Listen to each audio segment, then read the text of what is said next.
No worries. Yeah, I read that story. Oh, you did? Oh, yeah.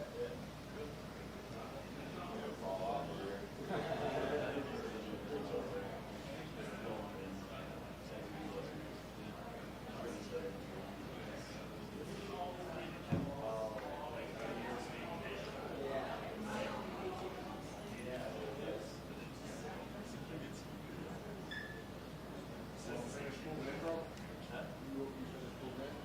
Everything good? Oh, Moving into the apartment? full moving. Yeah, it's this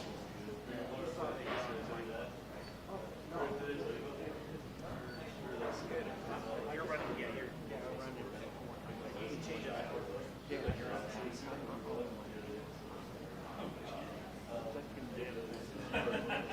Yeah. First thing you go when you get to this place is sue something.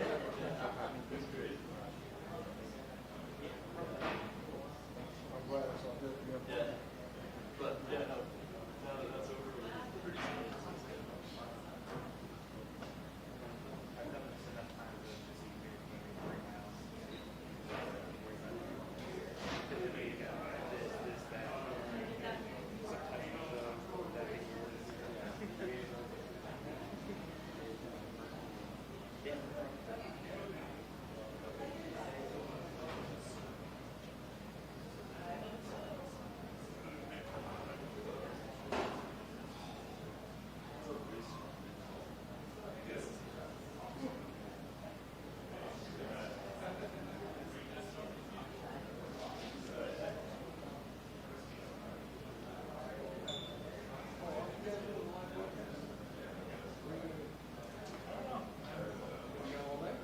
Yeah, I think so.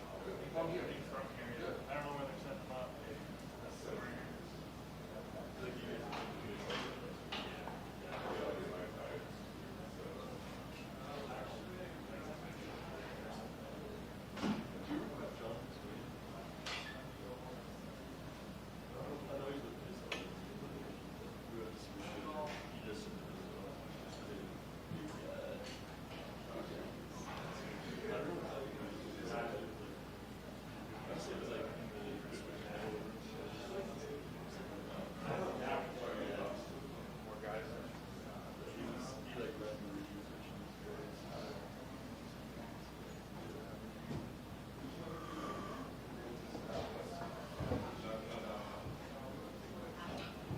Just good. Check 1 2.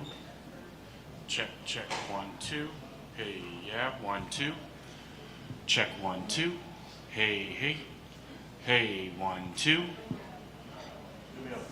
Hey yeah 1 2.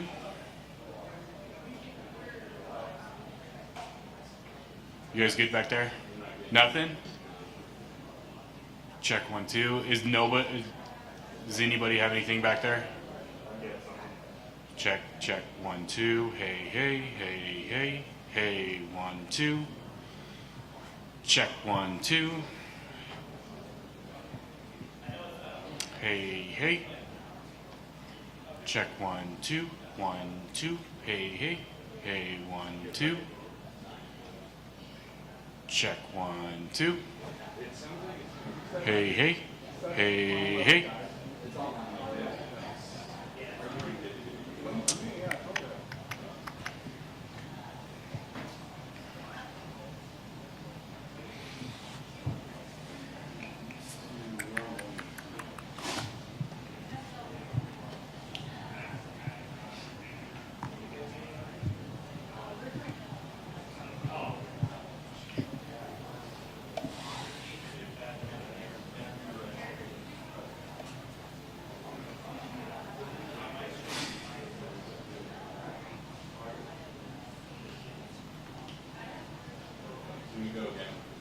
Good. Check 1 2. Hey yeah. Anything back there? Check 1 2. Hey yeah 1 2. Check 1 2. Hey yeah. Hey yeah. Check 1 2. 1 2. Hey Hey Domo, you may want to switch him outputs on that. If it may have a bad output on it. Hey, yeah.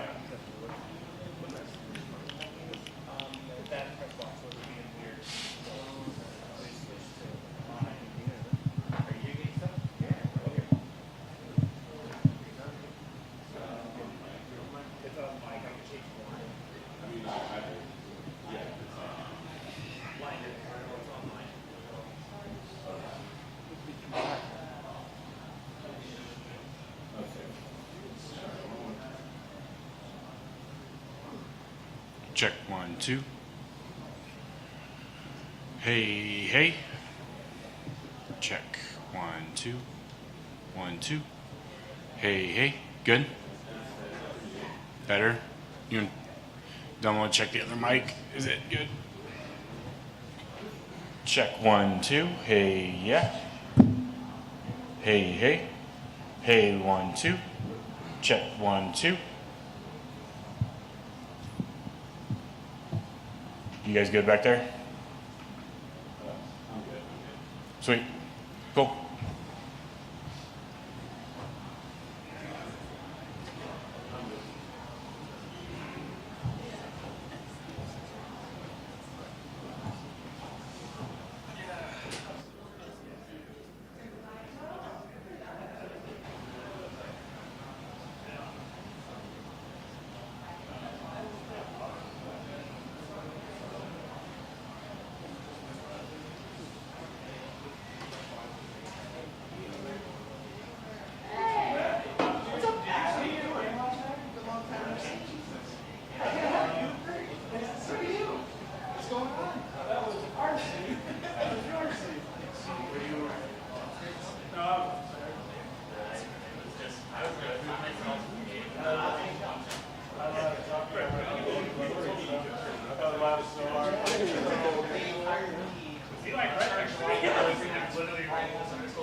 What's the K? What's the color?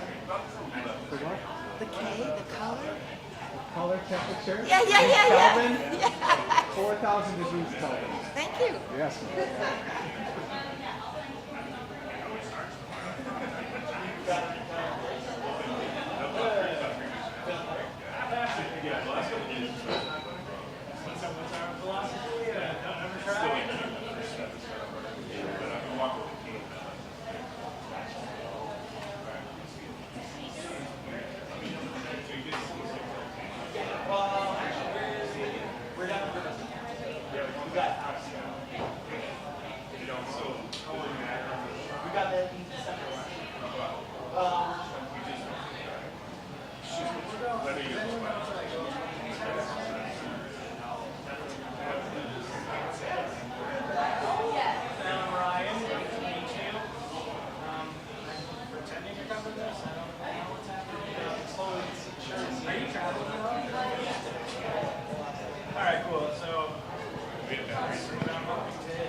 If I stand right here and do this, will I be in your way?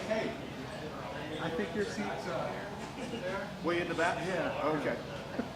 You got the glass, I was told. So you can be in the back. He knows where they'll end up putting this this year, so I'm sure whatever space. Oh, that's okay. They move us up.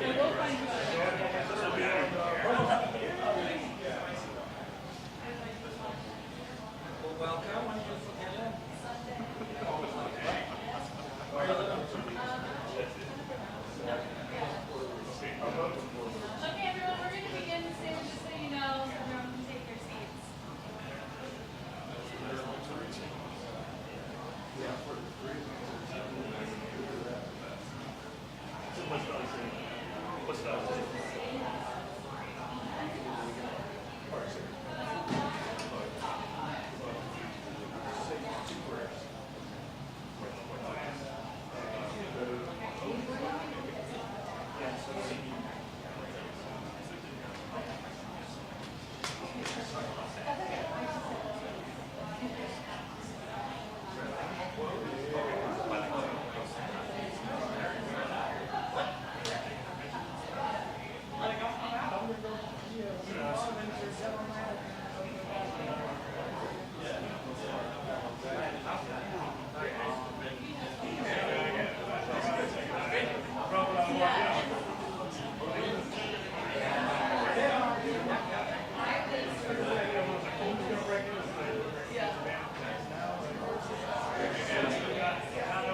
I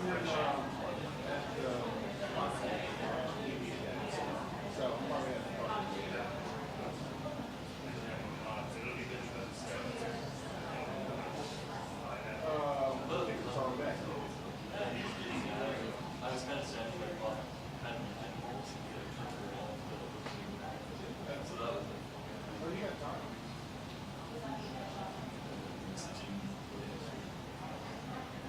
I think it starts at 9 o'clock.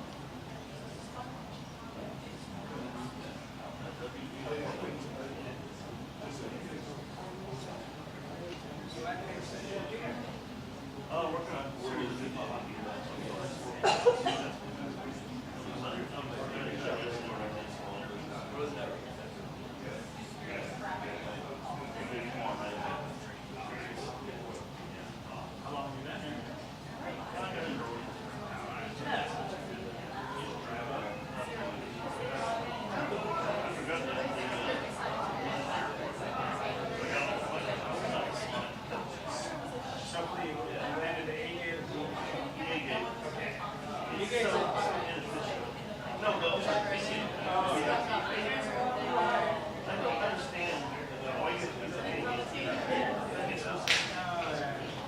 It's even worse if you like, there's some flights that you don't get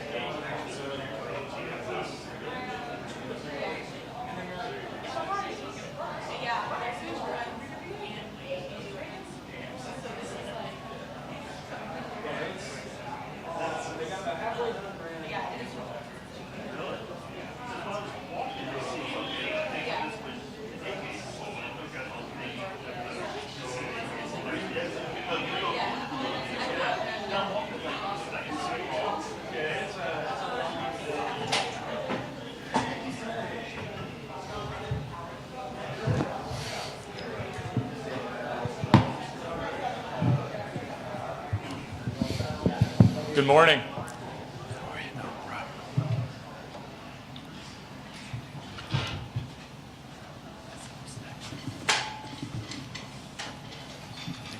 Good morning, everyone. I'm Jeffrey Sanders. Thank you so much for joining us today at Delta Center for Media Day as we officially kick off Utah Hockey Club's inaugural season. Today is another milestone, one of many this year, as we move closer and closer to our first ever regular season game against the Chicago Blackhawks on October 8th. This morning, we'll make several of our club leaders and players available to preview the 2024-25 NHL season. The individuals will include our President of Hockey Operations, Chris Armstrong, General Manager Bill Armstrong, Head Coach Andre Torini, forwards Clayton Keller, Lawson Krause, Nick Schmaltz, and Logan Cooley, and defensemen Mikhail Sergachev and Sean Dursey. After each interview, we ask that you please remain seated. If we anticipate any delays throughout the morning, we will make that noted. To start things off, we'll have Chris Armstrong make some opening remarks. Following that, we'll have some Q&A. Please say your name and affiliation when asking your questions. I'll now hand it off to Chris. Thanks, Jeffrey, and thank you, everybody, for being here. I think the last time we were together was the day of our development game in June, or I guess it was early July, and what a whirlwind to get here to September 18th, our first day of training camp, and really officially kick off our inaugural season for Utah Hockey Club.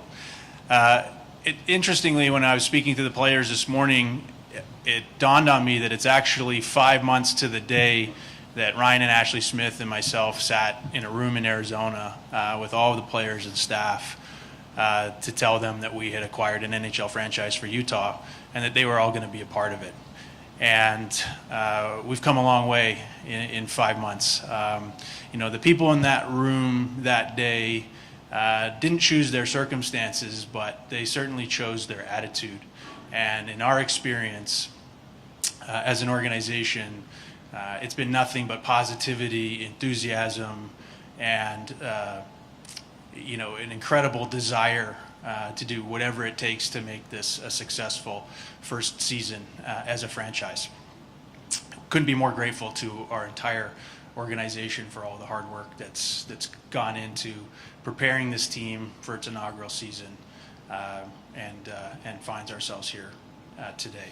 So in that time, what have we been up to in the last 5 months? Well, We've built a practice facility from the ground up inside the Olympic Oval with our great partners there.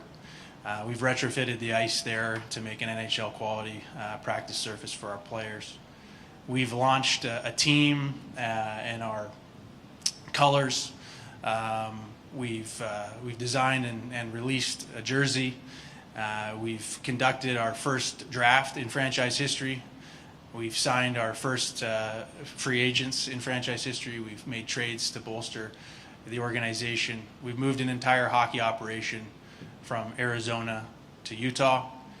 We've started a multi-year renovation here at Delta Center, which will make this a world-class NHL arena, starting with the locker room that we've built for our players this offseason, which we think is going to be among the best in the National Hockey League, and that we look forward to taking everybody through when it's finished so that you can see it for yourselves.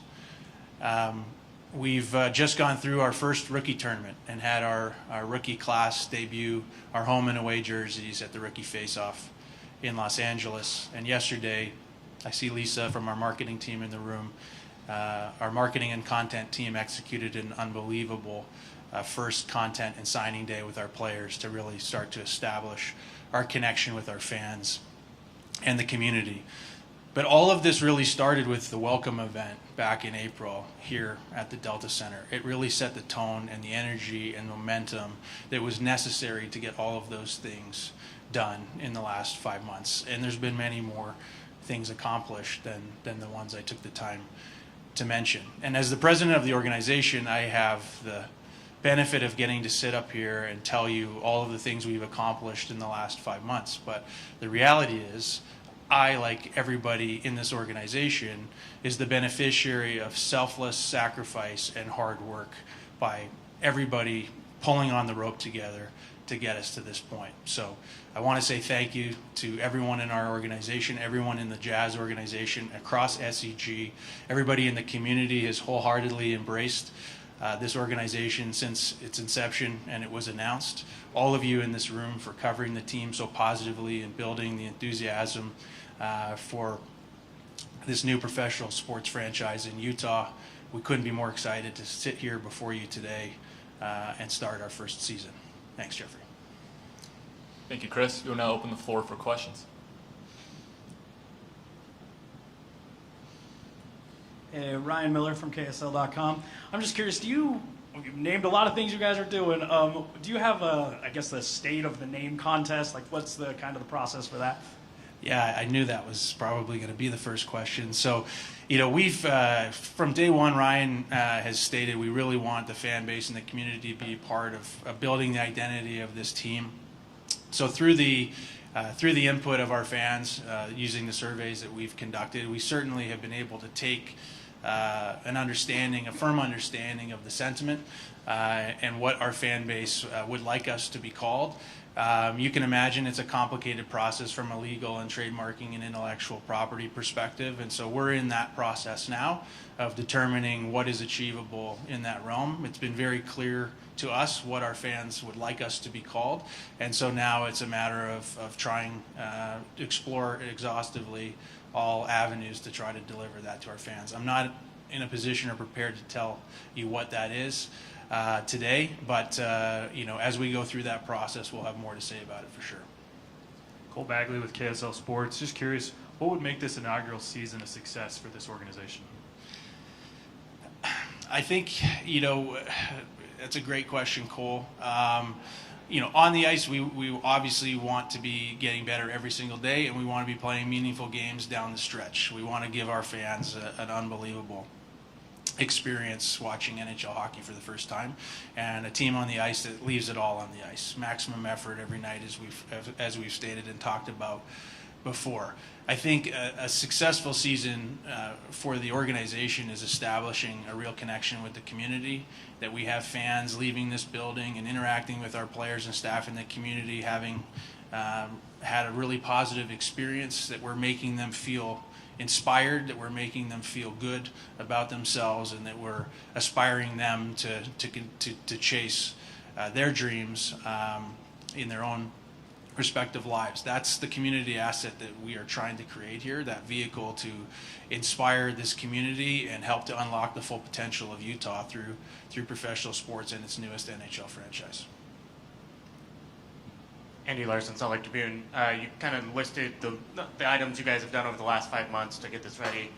What are some of the things you guys still have to do over the next few weeks as we lead into regular season, and I guess in the months to come after that, some of the checklist items you guys still have to accomplish?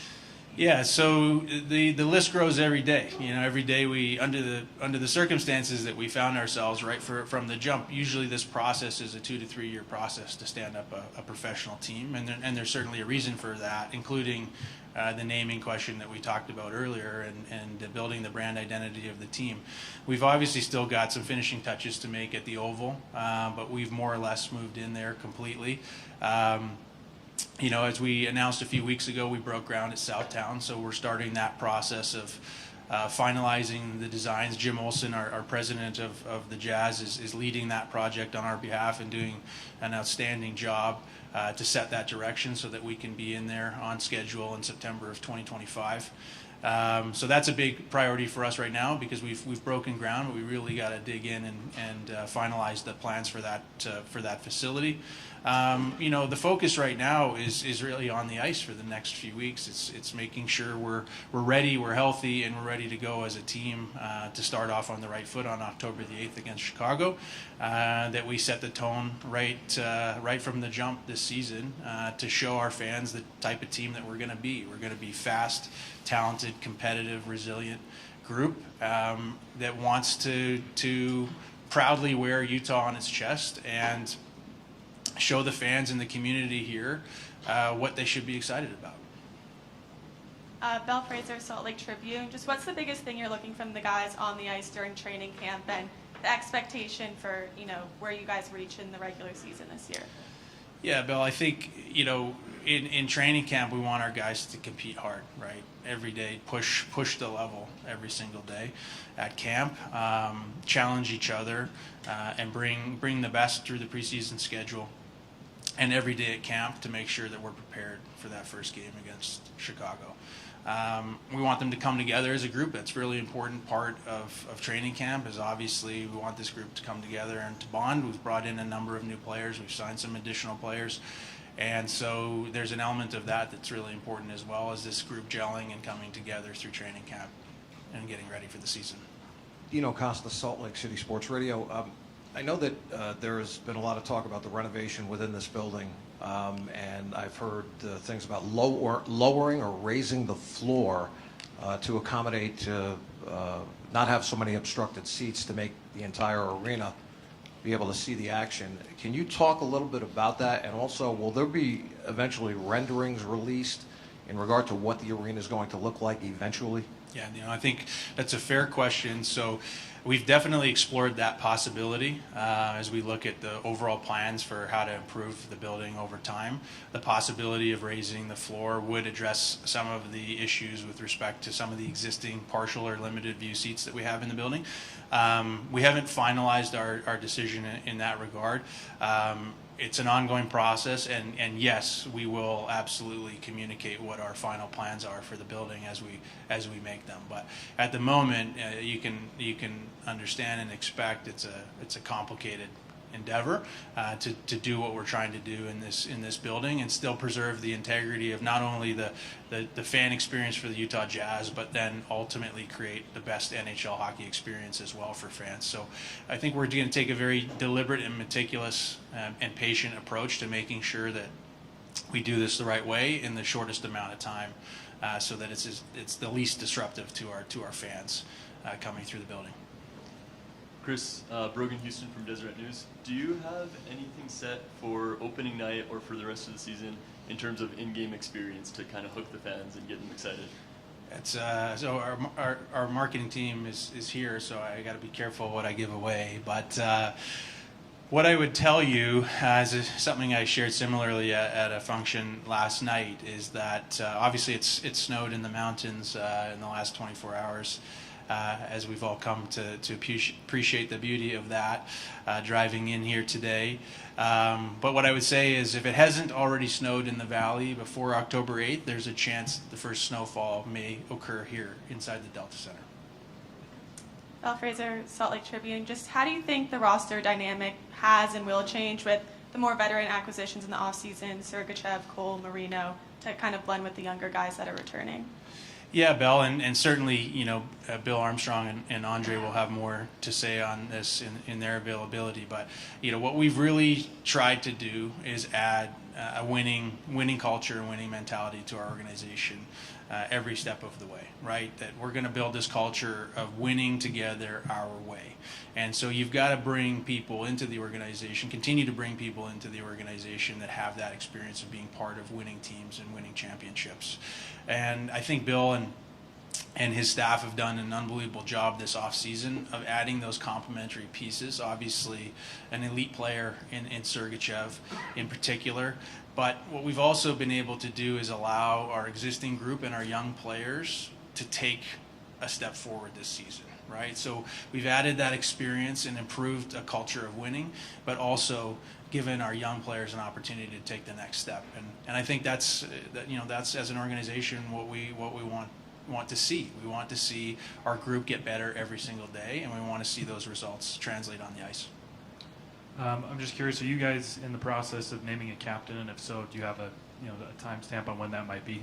So no timestamp on when that might be. It's an ongoing conversation inside the organization, not something we're prepared to give any indication on today.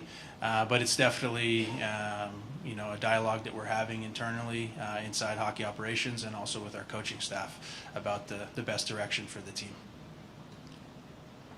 Adam Small, KSL News Radio. I know that I heard Bill around the time of the draft talk about all the rebuilding this franchise has done over the last few years. And I wanted to know, with all of that rebuilding, new free agent acquisitions, do you guys have an expectation that we could be hosting playoff hockey come the end of the season here in the first season of Utah? So I don't think that's our expectation. But, we expect to compete every single game, right? We expect to get better as the season goes on and to put ourselves in a position to be in the mix at the end of the season, challenging for one of those final playoff spots, playing meaningful games down the stretch, as we like to say. Maybe there is some type of additional energy that our players can draft on, being the circumstances that they are for this season and being in a new market and wanting to put on a great show for the new fans here. But our expectations going into the season are for this team to continue to improve. We've talked about being in a rebuild. We've talked about being about 40% of the way through that process. And so that's really the objective for this season, is to continue to advance through that rebuild to ultimately where we want to get to, which is a team that competes year in and year out for the Stanley Cup. Chris, I'd like to know about the AHL plans. So Alex Morello has talked about moving the Roadrunners to maybe Reno or somewhere else. Do you guys have any say in what happens with that team? And if so, where would you guys put it? So the Morellos are the owners of the Tucson Roadrunners. We have a multi-year affiliation agreement with that club to be our AHL affiliate, and it's been a good working relationship in the last 5 months in our experience. So we have no reason to believe that won't continue to be a good relationship and a great place for our players to develop. Our assistant general manager, John Ferguson, oversees our American League team, and so whether they're in Tucson or Reno or anywhere else, we know that our players are going to continue to develop and be resources available to our NHL club when we need them. Hi, Chris. Lindsay Ertz from KSL TV. We're obviously local news, not necessarily sports, although we've got our sports folks here as well. But I'm wondering if you can elaborate a little bit on the welcome from the city.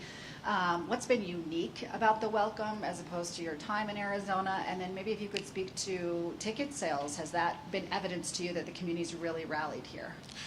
Absolutely, Lindsay. I think let's start with the ticketing question, because I think that it was really an early barometer of how well received the club was in the community.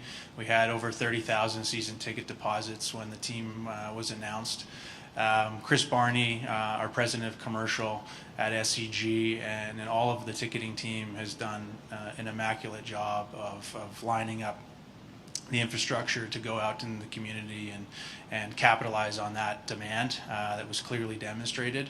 I believe we'll be a top 20 NHL team in ticketing this year, which is an exceptional accomplishment for this organization and a testament to the hard work that Chris and his staff have done over the summer. Everywhere we go in the community, people, whether we're in an Uber and people can kind of pick up a phone conversation, the enthusiasm, the immediate want and desire to talk about the team has been evident. Restaurants, people will come up graciously and want to talk about the team and their enthusiasm, or tell us that they bought tickets or merchandise, and that just makes you want to compete harder and work harder every single day to deliver the best possible product and experience for the people here in Utah. So it's been extraordinary. It's been humbling. I don't think any of us have ever been a part of anything like it, to be honest with you. And we want to pay it forward. We want to pay it back to the fans, for sure. Can I just ask, is there anything that's been unique here versus maybe Arizona? I mean, you can tell, like, spending any amount of time here, it's a great sports town, and the people really care, and the people notice, right? And so I think it's become evident to us that if we take the approach of doing honest, hard work and conducting ourselves the right way in the community, this community will embrace us, and they've already shown that. And that's the hockey culture. That's a hockey mentality, and I think it'll go hand in glove with the mindset of the people here in Utah. Chris, Alex Silverman from Sports Business Journal back here. What have been some of the biggest challenges associated with sort of the compressed time frame that you guys have had for getting everything here up and running, whether it's operationally, logistically, hockey ops, business? Yeah, Alex, I think it's exactly that. It's the compressed time frame, right? We've had to do, in some cases, several years of work in 5 months, and so some of that is. All of it is really a testament to how hard everybody's leaned in and pulled on the rope together. But I think it's inherently there's timelines for a lot of this stuff, whether it's naming the team, building the brand identity for the team, designing and releasing the jerseys. All of these things have timelines that are a year in the making, 2 years in the making, and we've had the circumstances we've had.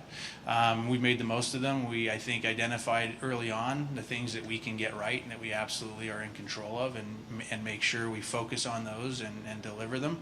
And then also accept that there's certain things that are going to take a longer runway just because the process requires that. And so being patient, continuing to work on them, but also managing our own expectations around, what we may want to do today that we have to, be more deliberate about and wait for in the future. So I think, I'm really proud of everybody throughout this organization, from ownership to, the people on working security in this arena. Everybody has done their part in 5 months to get us ready for this first day of training camp. And it's exciting, and it's at the rookie tournament the rookie face-off in LA, I think we all, from a hockey operations department, took a moment as our team took the ice for warm-up in that first game against San Jose, and we saw the jerseys on the ice for the first time to say, wow, this is unreal how far we've come in 5 months to stand up an NHL franchise and begin the process for preparing for our first season on the ice. You have to take stock of these things. It makes you want to work even harder and push even further through that opening night and into next season and the season after that. That we really have an opportunity here to build something special from the ground up, and very few people get that opportunity in their career, especially doing something that they love, to build something from the ground up. And we take that as a great responsibility. Just curious if you have any updates on a potential streaming service for the games, and if so, will it be similar to Jazz Plus?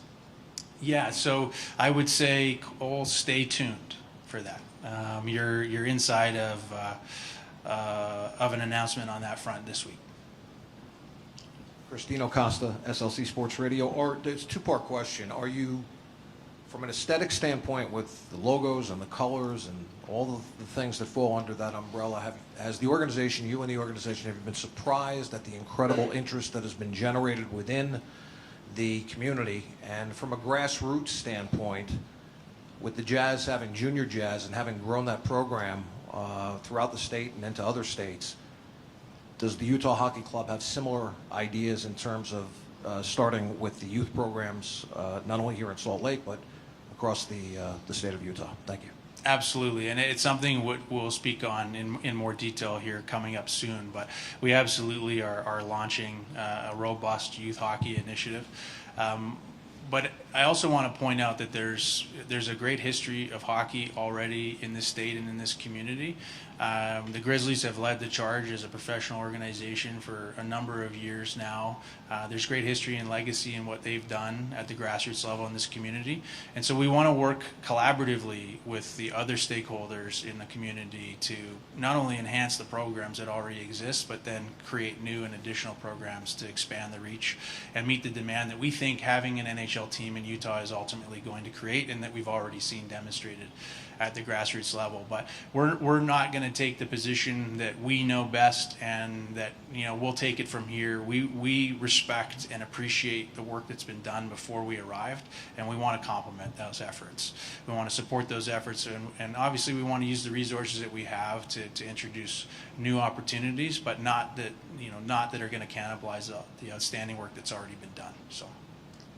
Going back to the rookie face-off, so we saw in Montreal how they packed out the Bell Center this year for their rookie tournament that they had out there, and they sold almost 20,000 tickets per game and that kind of thing.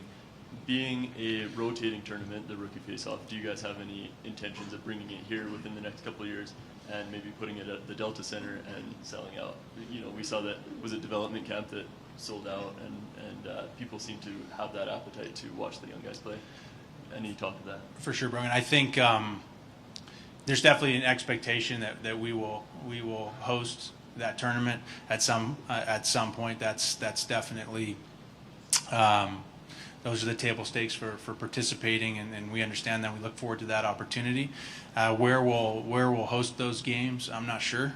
But based on what I've seen so far, I do have a lot of confidence that if the building was available and we hosted our games here, that it would draw a lot of attention and interest from our fans. At the end of the day, as we've talked about, this is an ongoing process to get our venue here at Delta Center up to maximum capacity for fans.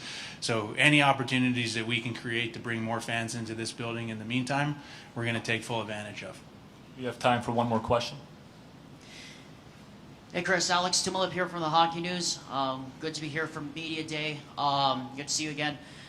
I guess going back to what Brody was talking about with the rookie face-off, I mean, there were just so many players. I mean, Maverick, Owen, and Julian, and Noel, and a lot of players had standout performances during rookie camp. How excited are you for the potential that these prospects have, and knowing how deep this prospect pool is, and the future of this franchise? Yeah, thanks, Alex. I mean, it's something we've touched on in this room before, which is that a lot of work has been done for a lot of years to build this organization that we were able to acquire and ultimately start an expansion franchise here in Utah with. And one of the things that got us excited about that possibility was the depth of talent and on the roster, in the prospect pipeline. And that we could continue to draft. So I think there's an immense amount of excitement about the potential for this franchise, and certainly a number of players really stood out at the rookie tournament to us. But more than anything else, to see the pride that they played in with that jersey on gave us great optimism for the future of this franchise as well. And it's on us to continue to develop those players and give them the resources to reach their full potential and be valuable members of the big club. And so that's what our focus will be. They've got to put the work in, and we've got to put the work in too. And if we do that together, and we're honest and transparent with one another through that process, then I have absolute confidence that a number of those players will be on our NHL roster one day. Thank you, Chris. We'll be back momentarily with Bill Armstrong. Thanks, everybody.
We are pleased to welcome Utah General Manager Bill Armstrong to the table. As a kind reminder, please state your name and affiliation before asking all questions.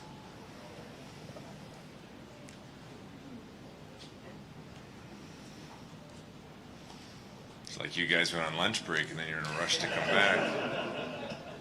Hey, Bill. Ryan Miller from KSL.com. I'm just curious, do you have any expectations leading into this season? Well, I think as a GM, you always have expectations. You're really excited about the season, and we've got a mixture of young guys with some a little bit older guys, and it's always interesting how it comes together. When you build it kind of on paper and then see it come to life.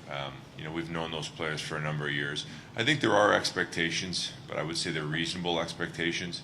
It's a very young group. We're in the fourth year of the rebuild. Just off statistics, most teams don't, overachieve in the fourth year. There's still a young process that our guys have to go through and learn a little bit of the experience. But what I can tell you is it's an exciting team. They're all bought in on the process. They're going to come every day and work hard. And there's some talent on the ice. And it's just going to take some time over the years to get that talent out to its full potential. Belle Fraser, Salt Lake Tribune. Just what do you expect from Logan Cooley in his sophomore season, and what have you heard about his off-season training this summer? Well, Logan's pretty diligent. He's an incredible young man where he goes home in the summer and he picks on things to work on and just goes to work. He's a worker. That's what he is. He's obsessed with the game. It's one of the reasons that we liked him so much in the draft. Expectations for the season, I think, he's got to earn, the right, to play in top moments. I think that's the one thing that you probably can touch base with the coach afterwards, but he's got to earn that trust through coach. And, I think with the expectations for him is somebody that can add in the offense, really push the pace and help our team be unique in the sense of his speed. He pushes somewhere close to like 22 to 23 miles an hour on the ice. He's probably one of the faster players and might be the fastest at one time. That gives us a little bit of an identity. But as a young player, and a centerman is one of the toughest jobs in the National Hockey League because you have to play at both ends and you've got to cover ground. So I think he did a great job last year coming in and really staying with the program. One of the things I loved about his season last year was, he got better at the end, right? He just kept getting better, and then at the end he had his best hockey. And you love to see that because a lot of times the young players come in for their first rookie season and they start off great and then they go that way. And he was the opposite, slowly but slowly. He got better and better, and that was a pleasure. We're hoping for the same progress this year. Matt Coma, NHL.com. Bill, just obviously this training camp is very special, being the first one here in Utah. But from just a GM standpoint, what are some of your goals and expectations for these guys just from a training camp standpoint? Well, every year you come in and try to make a step, and this group's young. And that's our big thing is, I think for us is to dig into the process. Really, it's practice, it's preparation, it's lifting weights, it's working on the skill, dig into the process, perfect that every day, win the day. That's one of our expectations as a group. I think there's a commitment to play for the team. I think that is one of our expectations where we expect to play hard every single moment, every single game, and outwork teams. There's expectation of commitment to play for the team, and that's as your team evolves. And I talked a little bit about it in our meeting. It's like, sometimes they're not. As you go through and you're a young team, there's you go through a losing streak, and all of a sudden you've got their attention, and now they're a little bit more committed to playing in that situation and doing whatever it takes to win. But the NHL is unkind in that we can't wait around for 5 games to get everybody on the same page because it's a losing streak. We want to make sure that we, off the hop, get our players' attention and get them into that good habits of playing for the team and being committed 24/7. Cole Bagley, KSL Sports. Just curious if TJ Ginla will be a full participant in training camp, and then just to follow up on that, what do you expect from some of these young guys like TJ and Cole and Mav as they go up against premier NHL talent? That's a great question. First on Tej, it's day to day for him. He's made some progress, getting a little bit better. We're hoping to see him, at the end there. Hopefully he can heal up and hopefully get in an exhibition game if possible. But the expectations are for those guys, come to camp. You should be excited and come in here and try and make our team. Listen, there's opportunity. There's a lot of veterans in that room that came into camp as rookies with their Gunther and Cooley and Veg Malka. They all made the team. So we don't want them to lose the dream. As I told our players, be, especially the rookie players, be extremely respectful to the veterans. But when you come on that ice, you come to compete. You compete your butt off from the time you enter camp to the time you leave competing for a job. And there's always opportunity for young players to walk in and take a job. Bill Armstrong, Brogan Houston here from Deseret News. I'm wondering about the role of the veterans on the team. You brought in Cole and Sergachev and Bortuzzo and all these other guys. What do you see their role being in this? Should we still call it a rebuild or whatever it is? Yeah, I mean, you like to add those guys. At different points in the rebuild, we also had Andrew Ladd and Beagle. And some guys that had won some championships before when we first started this. And they really add in a layer for coach and players of someone that have championship pedigree. And they know how to carry themselves in the good times and the bad, and they know how to get down to the process every single day and work hard at it. And I think with the guys that we've added, the Coles of the world and the Stenlunds, and the Bortuzzos, and Sergachev, they've won championships before. And they want to come in here and have that same success, and they're going to bring a little bit of their knowledge and pass along to our guys. And it's awesome, Coach lives with them every day. I see him from up top. But when you're around those guys in that locker room, you get inspired. And, we talk about the confidence comes from a source. It's a source of your players that have already won championships, and they're coming in here. And that gives our players around them confidence. Hi, Bill. Lindsay Ertz from KSL TV, or local news as opposed to sports. But we talked to Chris just about the team name. Of course, that's something fans are really interested in. He talked a little bit about the fan engagement in the naming of the team. Yeah. What can you tell us about that, and can you give us a timeline of when a decision is coming? That's above my pay grade, and I will defer to Chris on that. I will tell you this, and what I've said from the get-go is that I love the way they've done it, because it gives the fans, the kids that are 8 years old, a chance to vote online for the name of the team, and I love that. I also love, to be honest with you, we played in the rookie tournament. We put our white jerseys on. There was a simplicity of Utah across the front, and it was spectacular for us to put that jersey on. It meant a lot for our players to be the first to do that and go to that rookie tournament, but just the simplicity of the jersey, but the colors are spectacular for us. I can't tell you, just the way it is almost perfect for us, so. I was just curious if you could kind of speak to the position that this club is in, based off what you guys have done over the last few years, and acquiring so many prospects, draft picks, but also, being able to make acquisitions like Sergachev and some of these other guys, just to give fans an idea of where this team is and what they can expect moving forward. Well, I'm a little biased about the way it's built, but I would say that, out of all the teams, the 32 teams, we might be in the best shape as an organization. We don't really have any bad contracts. We've got cap room to add. We've got a boatload of picks, and we've got a boatload of prospects that are knocking on the door to become NHL players. So our goal is, behind the scenes, is what we work at a lot, especially when we're here, is, I call it building the championship organization behind the scenes, the machine, of teaching and growing your people behind the scenes, from the amateur scouts to the pro scouts to the development scouts, making sure that we're the fine-tuned machine behind the scenes. There's one thing with coach runs his, practices and how accurate he is and gets his players, but on the other side of that, there is a different animal, and that's trying to be a great championship organization behind the scenes and making sure that we're the most prepared organization. We've invested a lot of money. We probably have the largest development staff in the National Hockey League, the analytic department, growing that, making it better every day.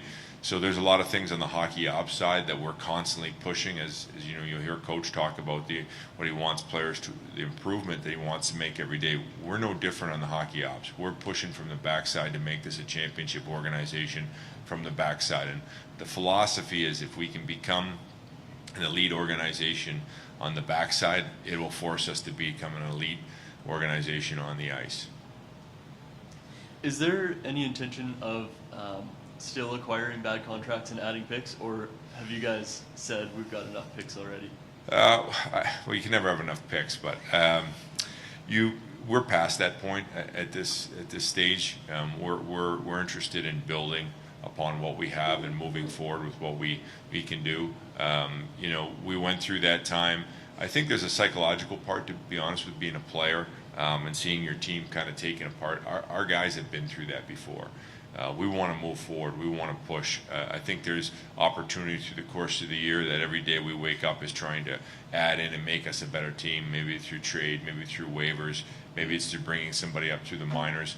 But behind the scenes, we're going to push to become a better team every day. Andrew Larson, Salt Lake Tribune. When you drafted Teach, you kind of said, hey, we have a lot of 20 goal scorers. We're hoping you're a 50 goal scorer. I'm curious, do you see a potential for Logan or Cooley or a Gunther to kind of reach those heights? And then I guess also, what are kind of some of the development points you hope from those guys you already have, on the roster for a while to get to a better place? Yeah, I think those guys really work at their game. We're very fortunate as an organization to have drafted people that are obsessed with improvement and getting better. So when they go home in the summer, they're working on their shot. They're trying to become better and better. Statistically, I really hope that they have great years, but more importantly, I hope as a team we have a great year. That's the most important thing. I hope they can add in to us becoming a better team. That would be success for both of them. So, if they go out and get 100 points each and they have great years and we're a terrible team, that's not success as a franchise. So I think they'll make those steps naturally. They're pretty driven kids. They want to achieve, they want to get into there, but they also still have to make that commitment as part of success, to be committed to our team and the commitment to pay a price to win. Bill, Alex Tumulp here from the Hockey News. Good to be with you this morning. I asked Chris this question earlier about how deep the prospect pool is, and obviously there were a lot of standout performances at rookie camp. I mean, Mav, Julian, Owen. There were a lot of players that did really, really well at rookie camp. Can you just talk about how excited you are for the potential that this prospect pool has, and how much having a deep prospect pool means for this franchise going forward? Well, I think it's great. It gets you excited when you go to rookie camp and you go through the draft process. They show up, you see them in development camp, and then they come back for rookie camp, and you see them, how committed they are to you and the talent on the ice. Sometimes it's the size with Mav and the mobility. You get extremely excited. and most of all, they fight with I call it the Utah fight in them. They're in. They're never going to give up, and they're fighting for the organization. We're blessed, I think, to have that amount of picks, that amount of prospects. It gives us an advantage, whether through trade or, eventually there'll be new guys that we need to come in and add in, whether it be depth or be stars in our team. And I think there's a little bit of everything in our prospect pool. So for us, like I said, we're a little bit biased, but I think we're one of the best organizations behind the scenes because of all the different features of having, cap space and good young players in the lineup, but at the same time as prospects coming in, still more picks to go. Bill, Dino Costa, SLC Sports Radio. A lot of young talent. We've seen them on the ice, training camp over at the Oval, and then in some of the rookie games that were just concluded over the weekend. You talked with me at the Oval the other day about how you want players to be relentless on the puck and how that this organization really is in a transition period in terms of this still being a work in progress. Yeah. Defensively, a big makeover defensively coming into the season. One of the things that I don't think has been mentioned too much is I think you've got 6 goaltenders on the roster right now going into camp. Positionally, from that standpoint, can you talk about the goaltending situation at the big league level and even down further through the minor league level? What you expect to see as far as goaltenders coming up here? Yeah, I mean, up top, I'm comfortable with our goaltenders. I think they've done a good job. Ingram is obviously pushed, and we'll see how his season goes. But he showed great signs last year where he had games, and also the year before where it helped us as a team to look around and go, hey, this guy has a chance to be a starter. Now he's got to go out there and earn that right, but he's got a chance to kind of solidify our franchise and kind of take hold of it and run with it. So, and the same thing with Veggie. He's knocking at the door too. So I think with Veg, he came into the league. It was a tough transition because we were in the middle of a rebuild. There's some games that he was, probably the best goaltender in the league at nights, and then other nights, he got bombarded. Now he's got to find a consistency for us, be able to be that guy that goes in the net, gets us to win, and play consistent hockey. So I think there's a good competition there on who will take over. I think it's a healthy competition. They both work extremely hard at the position. I think we're in good shape, so that will play itself out. It's not that hard. You just got to stop the little black thing, And then down below, we've got a couple goaltenders that will push at some point in time to come up. And then we've got Rabel back in junior. So we've got a good mix of goaltenders. I believe we have some depth in case somebody goes down. But goaltending is probably one of the most important areas of the organization, and I like where we are with our 2 guys up top. Mark Anderson, AP. This might be a little speculative, but if you find yourself in playoff contention at the trade deadline, do you see yourself being buyers? Yeah, that's a great question. We're going to worry about the process day to day. We're going to dig in, and we'll deal with that at that point in time. The only thing I would tell you is we have assets. So, and we haven't been afraid in the past to add, better players, and you could see that this summer. So, let's go day by day and win the day. And if that moment presents itself, we do have the assets to make things happen. Bill, most of the offseason was centered on the defense and adding members to your D-line. Yeah. Now that the season's approaching and the camp is going, can you kind of assess your blue line and where you see your strengths and some things that you could improve on the blue line? Well, I think in anything there's a little bit of evolution as the team comes in and they start to play. It takes you a while to feel comfortable with how things go, and that's up front, that's in goal. It plays itself out, and so we're still going to evaluate. It's still young. Obviously, the guys haven't got on the ice yet, so we kind of see what we want to have. See how the young kids, have they made some steps? Have they gotten better? Is there somebody that we overlooked that might be better than we think? So that's that's why we play exhibition games. That's why we go into the season and get going. But I think you can see the building blocks that we've added with the Marinos and Sergachev and Durzees of the world, and now there's some really good D back there that have a chance to kind of filter in. But that will play itself out, and they'll earn that role. Hey, Bill, Matt McConnell in the back here. Yeah. Mikhail Sergachev in Tampa played obviously with Victor Hedman quite a bit. Victor, he was the number 2 guy there, but when Victor went out, it seemed as if Mikhail's play got even higher. So he was the guy, right? probably the guy here on that back end as well. Do you expect that type of, I don't want to call it an evolution, but do you expect that type of a mentality for him once again? Well, I think that's something he wants. I think he wants to become a number one defenseman. Obviously, you got to be able to handle the minutes. Those guys play huge minutes in every situation that occurs for them. Power play, PK, up by a goal, down by a goal. Those guys are your guys. Not everybody can play those huge minutes, and then you got to play back-to-back nights going in. So he's certainly going to get an opportunity to do that. I think that's what he wants. We'll see how it progresses. We'll see how everybody plays around him, and we'll go from there. But he does have the potential. We spoke with Chris about that you guys are discussing internally naming a captain. I'm just curious, what are you guys looking for before you're ready to put a C on somebody's sweater? It's a good question.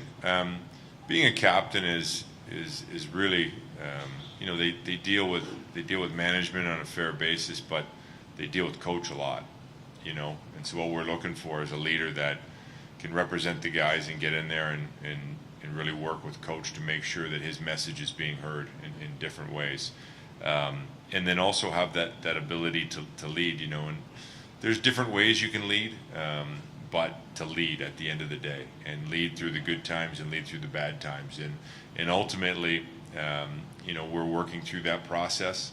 I think for us, there's nothing worse, I think, if you go down the road and you name somebody and then you're not happy with them 6 months later and you have to undo that. It usually doesn't work out very well. So we're going to take our time, and when we get to that point, we'll name the captain. But it'll be done through due diligence, and our answers will be satisfied. We have time for one more question. Yeah, Jeff Wright here with Fox 13. I want to ask you about the ownership group. It wasn't too long ago we were in this room with Ryan Smith and Ashley talking about bringing this club here. They said they were all in. Have you felt that, and how has that helped you build this hockey team? They are all in. We've been amazed on this side of it. So many great people that don't get to stand up in front of the microphone, that do the little work behind the scenes, that have enabled us to move all the way here, build buildings. Like the infrastructure that they had for SEG was amazing, and how they got that accomplished, and all the people behind the scenes that worked due diligence to build dressing rooms here, over at the Oval, and now out at Southtown. Like I can't tell you, like, being scared from the first day we arrived to where we are now, and to see the way that they worked and the support that they've given us. I'll tell you a thought I had the other day as I walked through the dressing room, and I know this is going to sound bad, but I'm going to say it anyways. I was like, wow, we're really an NHL team. This dressing room is absolutely spectacular. Like they had put it, not only did they get it done, but they got it done in a spectacular fashion. And there's so many people behind the scenes that I can't tell you that just crushed it. That work night and day to make this happen, and it looks like it's all pulled off so easy, like everything just magically appeared. We are grateful. I can't tell you how grateful we are on the hockey side about the people that we've been able to work with, and from SEG and Ryan and Ashley to getting it done. I mean, at the end of the day, they get it done, and it's been unbelievable to work. And I think that excitement's going to roll right into to opening night for us. And Chris is guaranteed it to be snow that day, I guess. So we're even more excited to see what that is. Thank you, Bill. Please remain seated. We'll have Coach Torini momentarily. Thank you.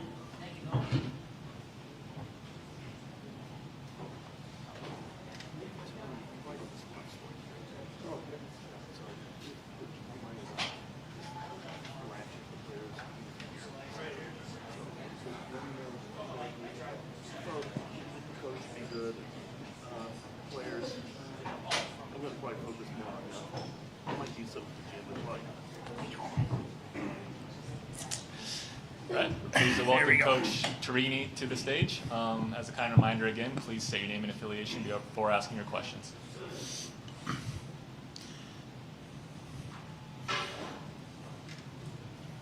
Hey, Coach. Ryan Miller from KSL.com. I'm just wondering, what is the process of naming a captain for you, and are you prepared to do that soon? I think Chris and Bill talk a little bit about it. I think for me, it's a really important decision. I think if you name a captain, it's important for him. It's important for the entire organization. I always say, when you name a captain, everybody knows the captain. The fans know it, the media know it. The fans think they choose a captain, the media think they choose a captain, the president think he choose a captain, the owner think he choose a captain, the coach think he choose a captain, the GM think he choose a captain, and the player think they did. That's a captain for me. That's a real captain. It's not someone who has a C on his jersey. That's your captain. That's the kind of a process you have to go there. And you can have the quality to become, but that doesn't mean you're there yet. We believe in the guys we have in our lineup, in our team. I think we're getting there. We're getting at the point where we all be comfortable with what's coming. John Kuhn, Associated Press. Looking at the new acquisitions that you have, what kind of stands out about this group compared to maybe last season? That's a good question. I think first Bill made an acquisition who really answered the needs we had in our team. He did not have player to our lineup. He had exactly what we needed. We needed to be stronger in the back end. Done. We needed to have players who have not just experience on the penalty killing in the NHL, who've been elite at killing penalty in the NHL. And if you look at Stanlon, played more minutes on the PK than the Selke winner last year. That's pretty good when you know, and the same team. So that gives you an example. He Cole and Sergei and Marino and Bertuzzo are guys who've been penalty killer, elite penalty killer in NHL. They three of them won Stanley Cup, and that was their job. So I really like that, for one. Two, I like the stability in our lineup. I like the number of players who are coming back. I like the fact we're not starting from half of the team. We're starting with a handful of players who will be new in our roster. So in terms of chemistry, in terms of being comfy to each other, understanding what we're doing, how we want to do things, we already have a head start. Belle Fraser, Salt Lake Tribune. Coach, what are your expectations for Sergachev leading that defensive group, and maybe any conversations you've had with him about that responsibility and opportunity for him to earn that? Yeah, I think that's one of my job as a coach, is to not have too much expectation. You know, there's the fan, bear the fan, and bear the coach. As a coach, you need to give the opportunity to your player to show you what they have every year. If I arrive here and I say, Matthias Micheli, that's who you are. That's what you were last year. That's who you are. I don't give him a chance.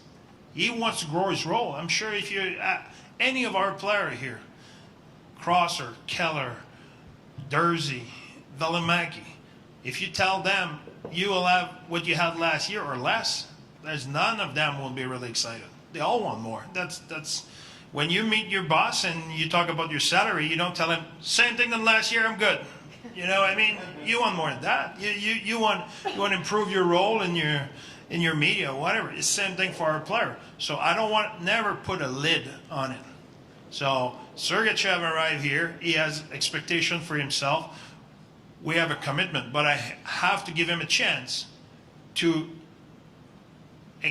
exceed or at least achieve his own expectation. So I will give him the opportunity. That's my job. It's the same thing for our player who played in Tucson last year. They arrived here, and they want me to give them a chance. I cannot look at them with what they were last year. Bill talk about it. We're all about improvement. We have an unbelievable team behind the scene who work to improve our player and all of it. So those guys put the work on.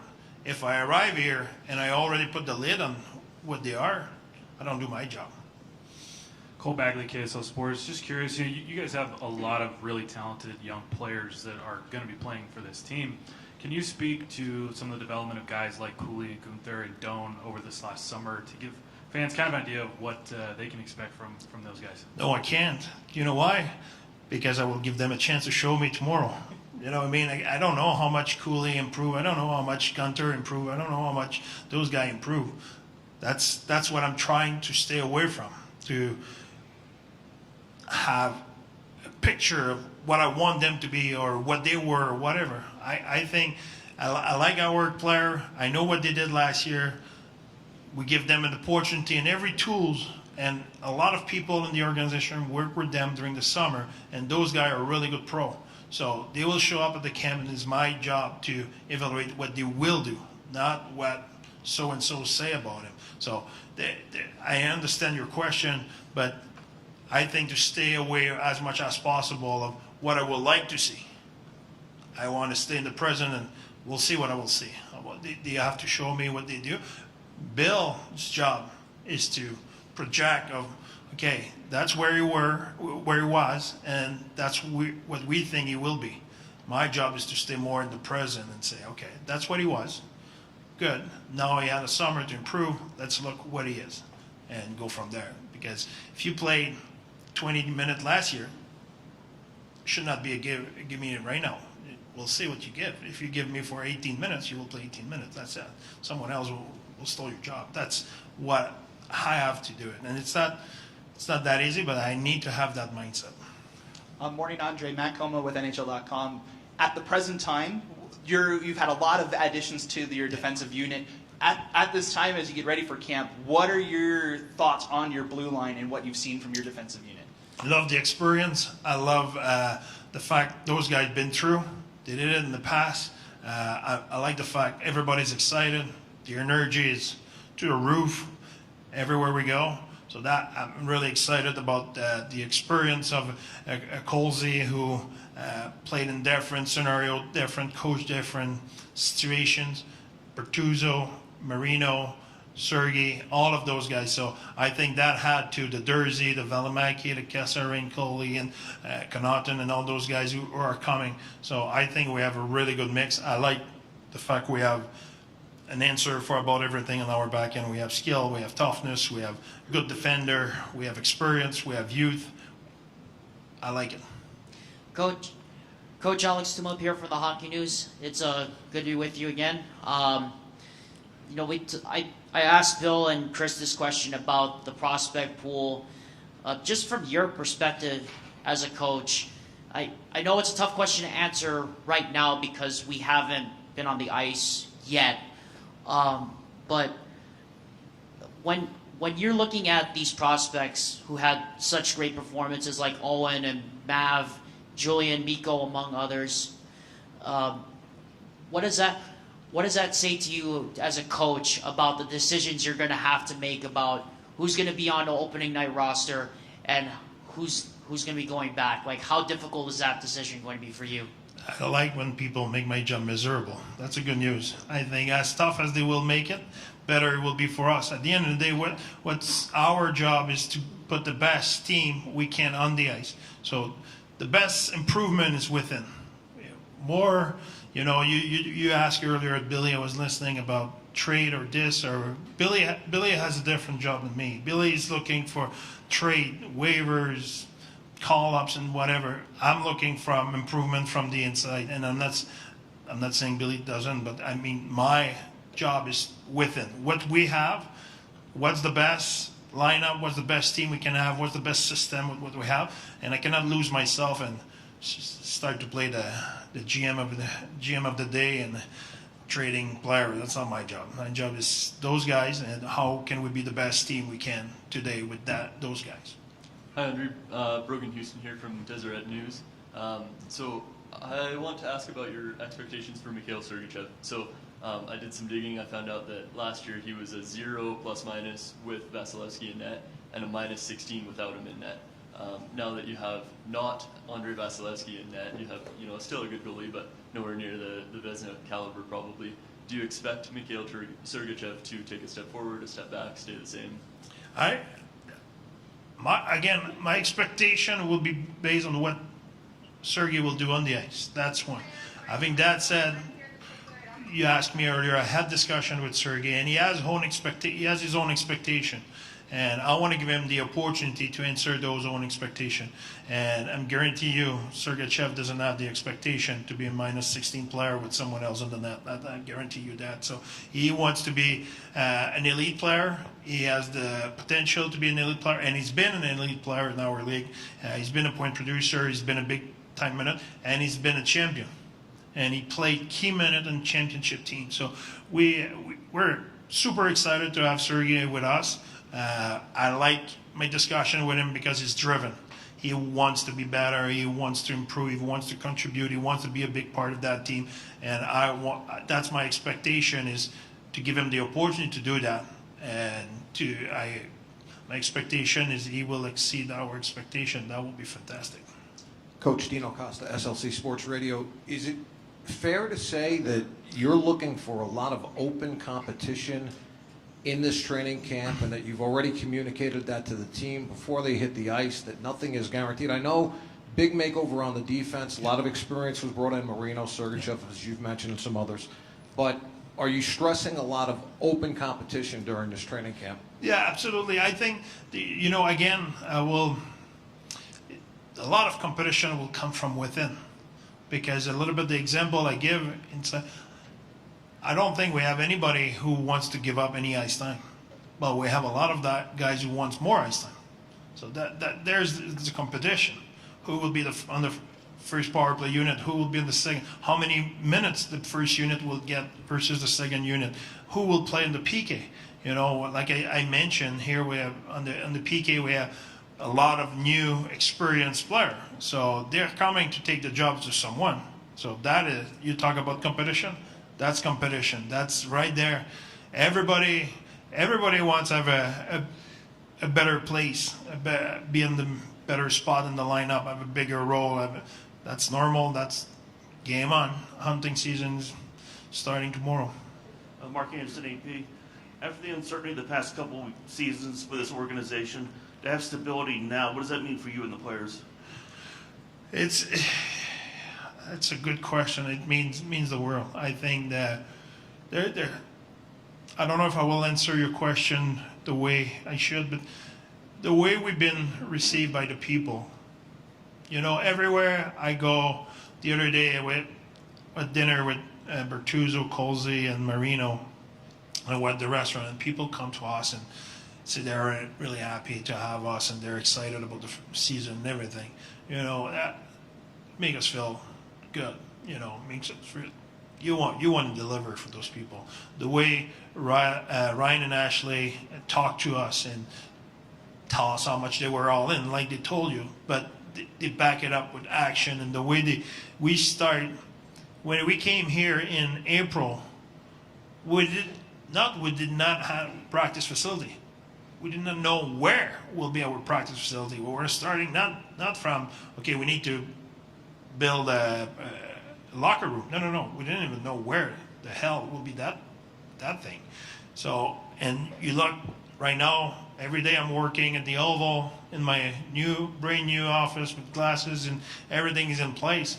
Commitment they made to our team to build that for 1 year. That you talk about the jersey, that everywhere we go, that sell tickets and all of it, that has to register as a human being, and you have to feel special, and you have to feel all in and committed to deliver for those people. That's the way I feel. Alex Silverman with Sports Business Journal back here. Oh, there we go. Just kind of piggybacking on that last question, have there been any challenges for you and the team associated with the change of scenery and just such a quick change? No, honestly, that's another thing. I think that SEG, with the organization of the Jazz, they're fabulous. I'm not joking. They made it super easy for me. For me, it was just change. Instead to take that door, I took the next door, and I'm in my office. It's unbelievable. So from the moving, from the help for everything's been phenomenal. Players are excited. I think there's energy everywhere we go. Cannot ask for any better. Honestly, they super professional. Hi, Kim Bojorquez with Axios Salt Lake City. Is there anything about Salt Lake City that makes you feel confident that this will be a good fit for the team? And is there anything you've seen from Utah Jazz fans that make you excited about coaching here? Okay, the first thing is the way we've been received by people, by the people inside the organization of the Jazz. They show their excitement to have us, and they were all in on deck, all in to help us, what need be. That was amazing. So from my neighbor and my new place, from everybody, it's been really, really welcoming, and really. I really like the people, the way they talk to us and they interact, and everything has been really respectful. So that is one about the city. And you talk about the fans with the Jazz and the atmosphere in the building. I just heard about it all the time, how loud it is and how much the fans here in Utah, they rally behind their team and they're loud and they bring a lot of enthusiasm. I love that. I think that will give us the push in the darkest moment, which is on the long season, there's always a few dark moments, and if you can have a little push on those moments, I think it's always welcome, but it gives you the energy to give back to those fans. So I'm excited to see if how it will be, and everything pointed in the direction it will be special, but cannot wait to be behind the bench and having to chill. Coach, with training camp starting tomorrow, your first exhibition game's Sunday in 3 days. What's the process for the first couple days of camp, and what do you guys try to do to get ready for that first preseason game? There's a plan of, okay, we can go technical on what we want to work on the ice and that kind of a stuff, and we have a planification, and then we have a projected roster, which will change for the same reason you asked. There's competition. There's, I write on one hand and they race with the other one. That slows down the process of the work, but that's the way it is. You try to plan ahead, but the most important thing for me is tomorrow. And then after it will be the next day, and then will be the next day. And then what will happen on Sunday? It's too far ahead. We have 3 practices. We need to make sure the first practice is our best practice. And then after, we need to regroup as a coaching staff, make sure we plan the best for the next day, adjust what we have planned, and making sure we will be the best the second day. If we get better every day, that we will be in the right track. So I use the law of the 1%. If we can be 1% better tomorrow, perfect, we won the day. Next day, do the same. In 100 day, you can do the math. It will be much better. So that's my only focus, is to be better 1% every day. Thank you, Coach. We'll be back in a few minutes with some players. Thank you, everyone.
Doing okay? I go in for knee surgery, total knee replacement on Monday. One or both, or one at a time? Yeah. One, yep, right one, and I'll do left one later, and then I don't have to worry about my weenie. God, good luck. I hate that. Well, they're good at that. I mean, and the recovery is fairly short. 2 weeks. No, it's easy. About 4 weeks. That's what I'm saying. But they want you to get on it pretty big. Yeah.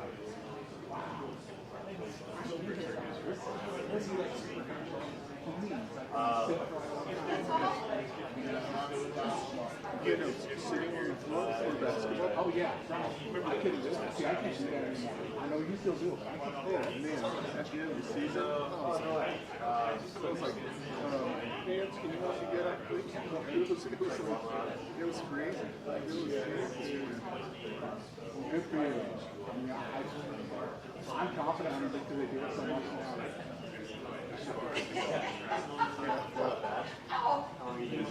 Do me a favor, say a prayer. Sure. Two. I'll take two. 2 prayers. You got it, right? All right. All right, buddy. You'll be all right. You'll be all right.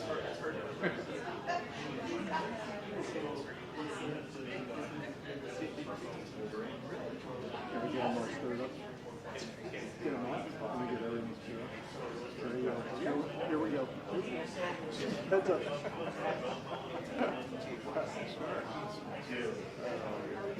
Go time. There we go. Be ready. No. But then very silent.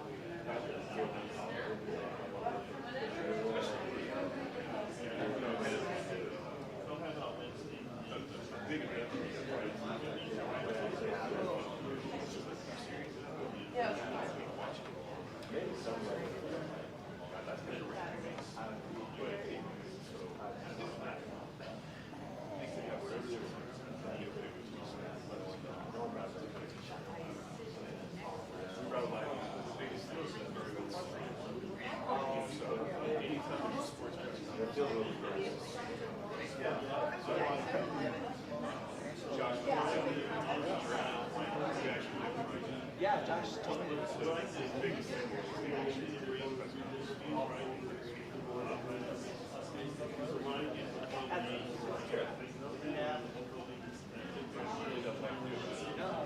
just the way that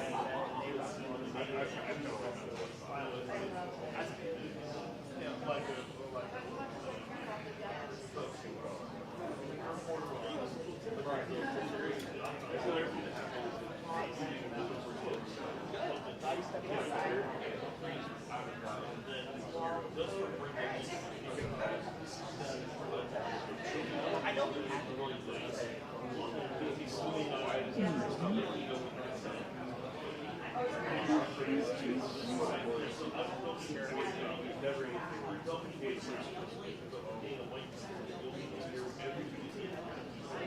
That's awesome.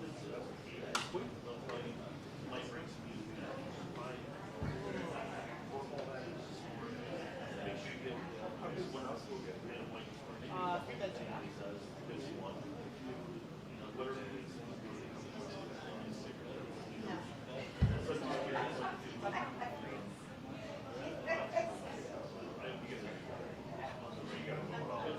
no, they can.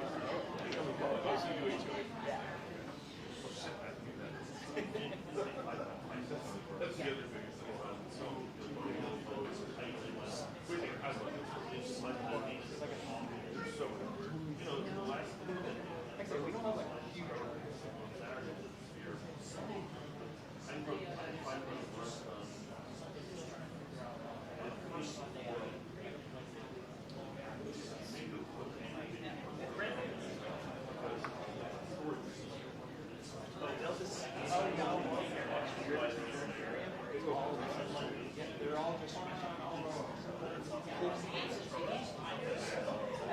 so it's kind of like so those are the options. You guys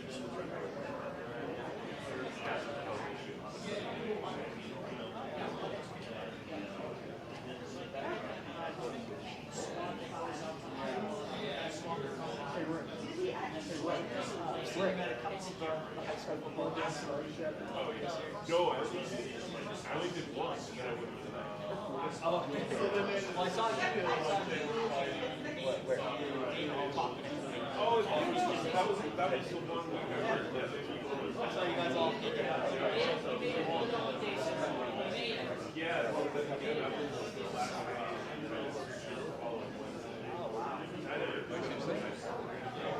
My parents told me to go home you gotta walk down the hall about it and walk hard. Yes, you close the heart.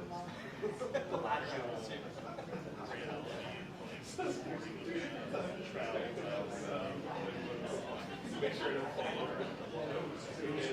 It's stuck in the tight studio. Yeah. I like right there, only there. Right, we got right up the wall.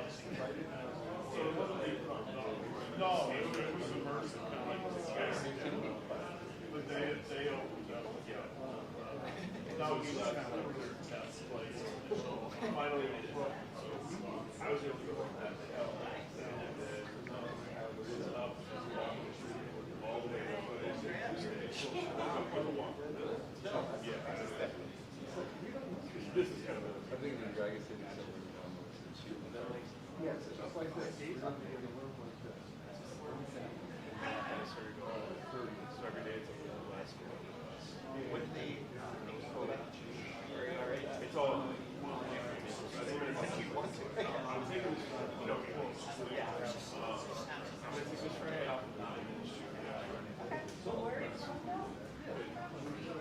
just forget my two gas station. I still like you somebody my big remember they made a big deal about this. They got fixed all this stuff that doesn't like oh, and they got upset. Come on. No, listen, you see kind of they were all messing around.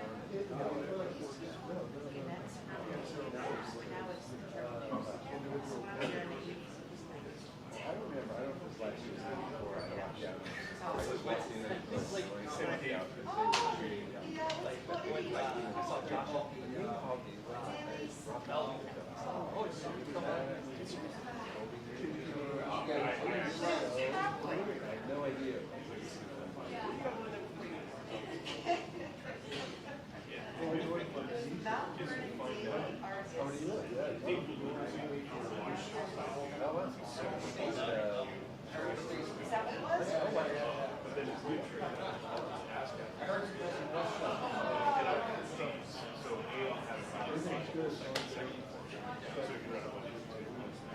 Or I'll just put the person's contact. Marketing's okay.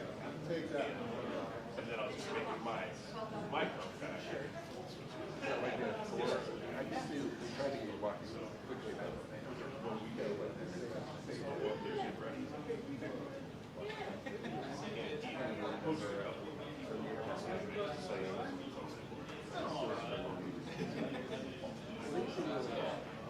You see it? No. You should feel proud of it. You know this is no. Yes. You're missing a whole what's no, I told you. Oh, really? Yes, I am. Oh. Gotcha. Yeah, I didn't know you were sending to him. Yeah, exactly.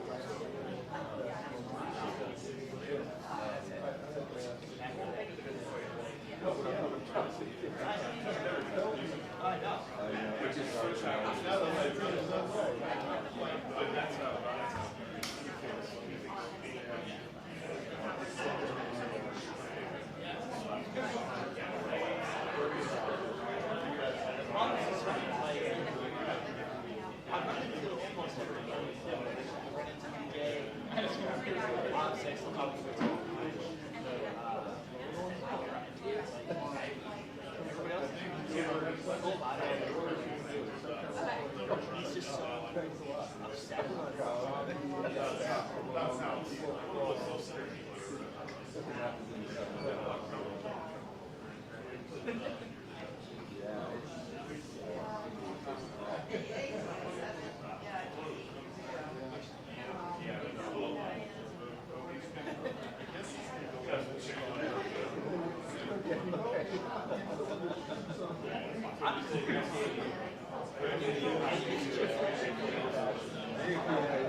So it's not as big as a wagon, but.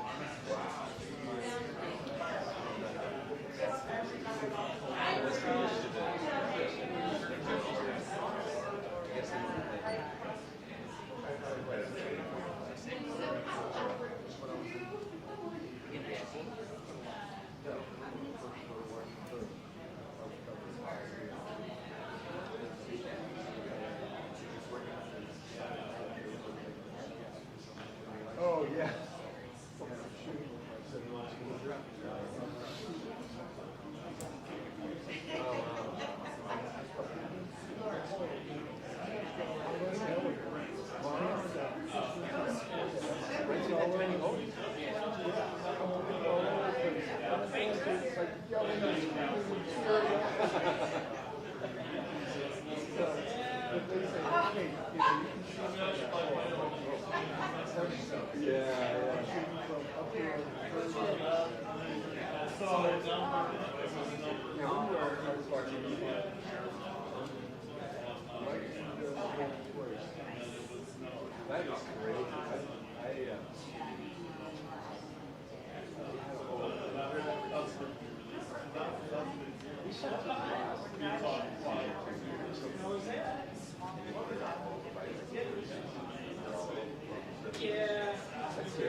Jake just did. I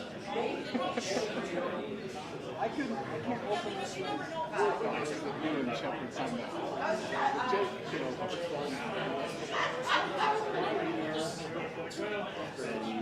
unless you're doing no work. Once you log in and I do that, and you start doing I think a PDF. Yeah.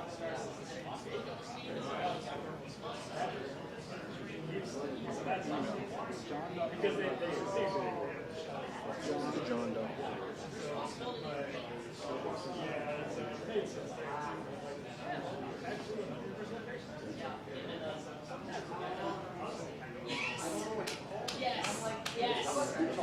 Yeah. What's in for me is a problem. So you're just with John and Kelly, yeah, that's one. Yeah. So after this is over, you can do whatever until then. Right. Because I don't know who's turning the package. So, you have the car. Not me, I hope. You have the car, right? Yeah. Make sure you ingest it in case you have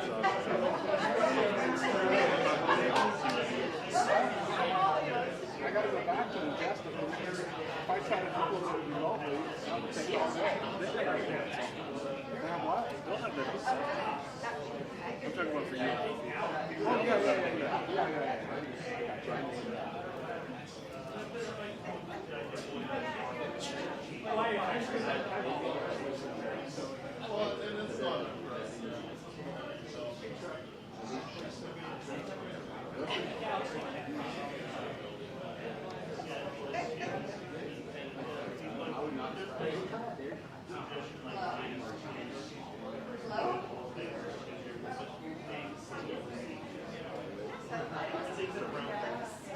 Jake.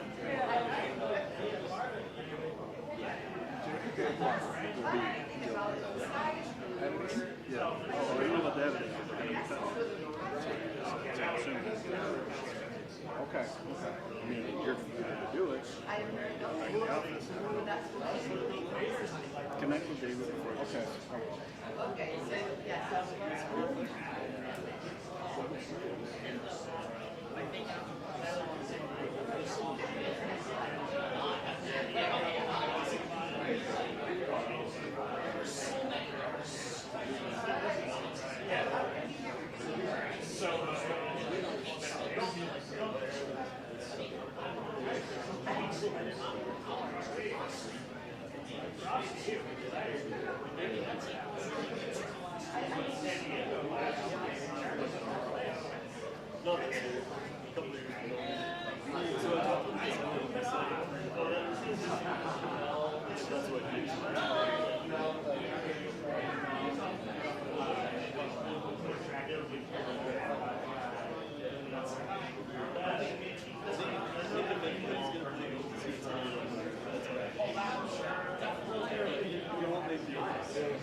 Amen to that.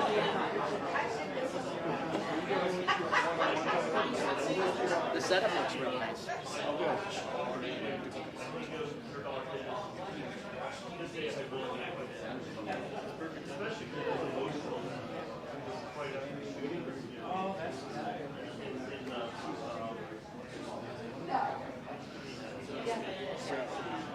Several cameras. I'm like, I kind of like because the time is real. That's what you see. That's a cool one. Yeah. So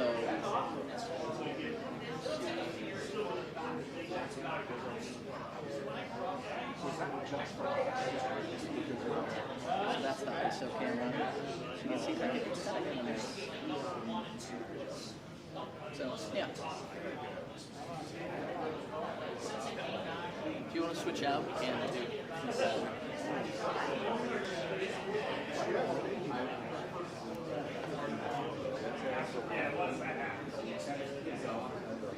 David.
I don't want to get, I don't know.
Thank you. You knew I had to show up ready. Yeah. Yeah, yes. Literally, we were just talking about it with David. I'm like, listen, my shoe game really is kind of what I'm known for. And I'm like, right, Jake, confirm. I'm like, yeah, you know, I don't know really what to expect. Like, I know mostly the storyline is like who's the person who would be nice, but like, are we gonna see the McCandles? Are we gonna see the Clayton Keller? Like, maybe, you know. But and the tough part is like the game starts when our news starts. So like they want to slide element, but like I can't slide that video because it's gonna be the only video that we have. So we're talking like that's live, but then they're like, we'll have a live after the game. Well, after the game, I gotta do post game interviews. So this whole live presence thing is really tough when they want us to gather so much. Yeah, totally. It's like a figuring it out of the thing. Kind of just gonna have to play it by ear. Yes, David? Are you looking for me? Oh no. Oh. David's a good guy. I think he's a great guy. He's pushed Jeff and Morgan to work a little bit, which is nice. Because sometimes I annoy Jeff and Morgan. I work so hard, and I'm like, and now we've got David who's like, and then if they're like, hey man, chill, he's like, why got Stacey? Maybe he's gonna, yeah. So. Yeah, I know. Trust me. He also makes fun of me. He's like, how long until you mention it each day?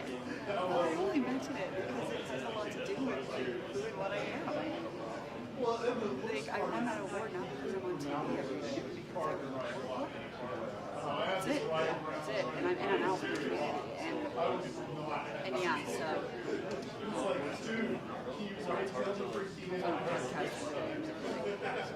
What's your secret? That's it. Go get him. I gotta get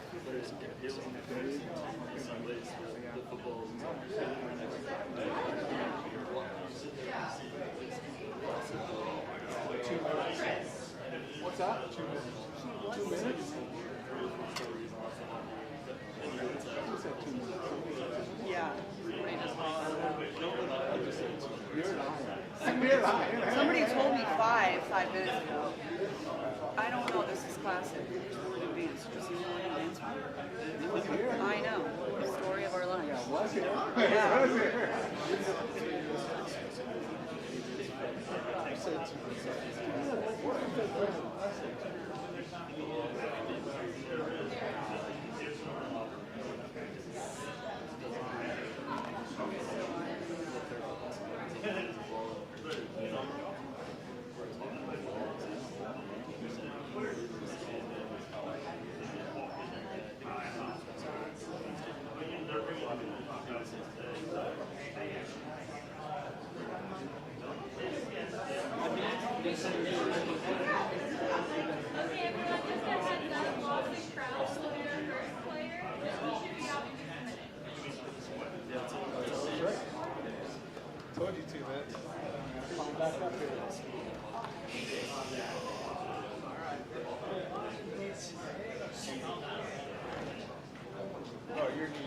good. Not so much. Not so much. Showing off.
Which one?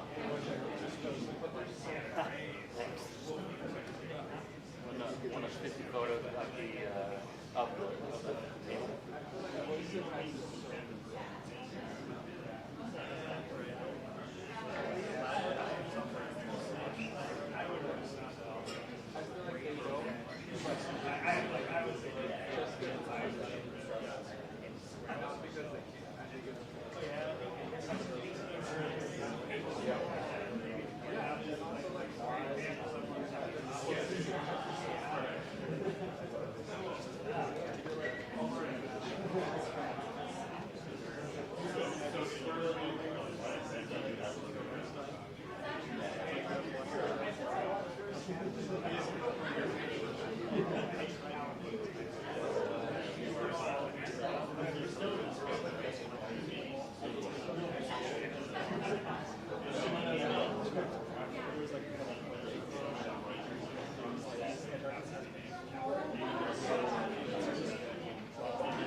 Thank you for your patience, everybody. We're pleased to welcome Utah forward Lawson Krause. As a kind reminder, please state your name and affiliation when asking a question.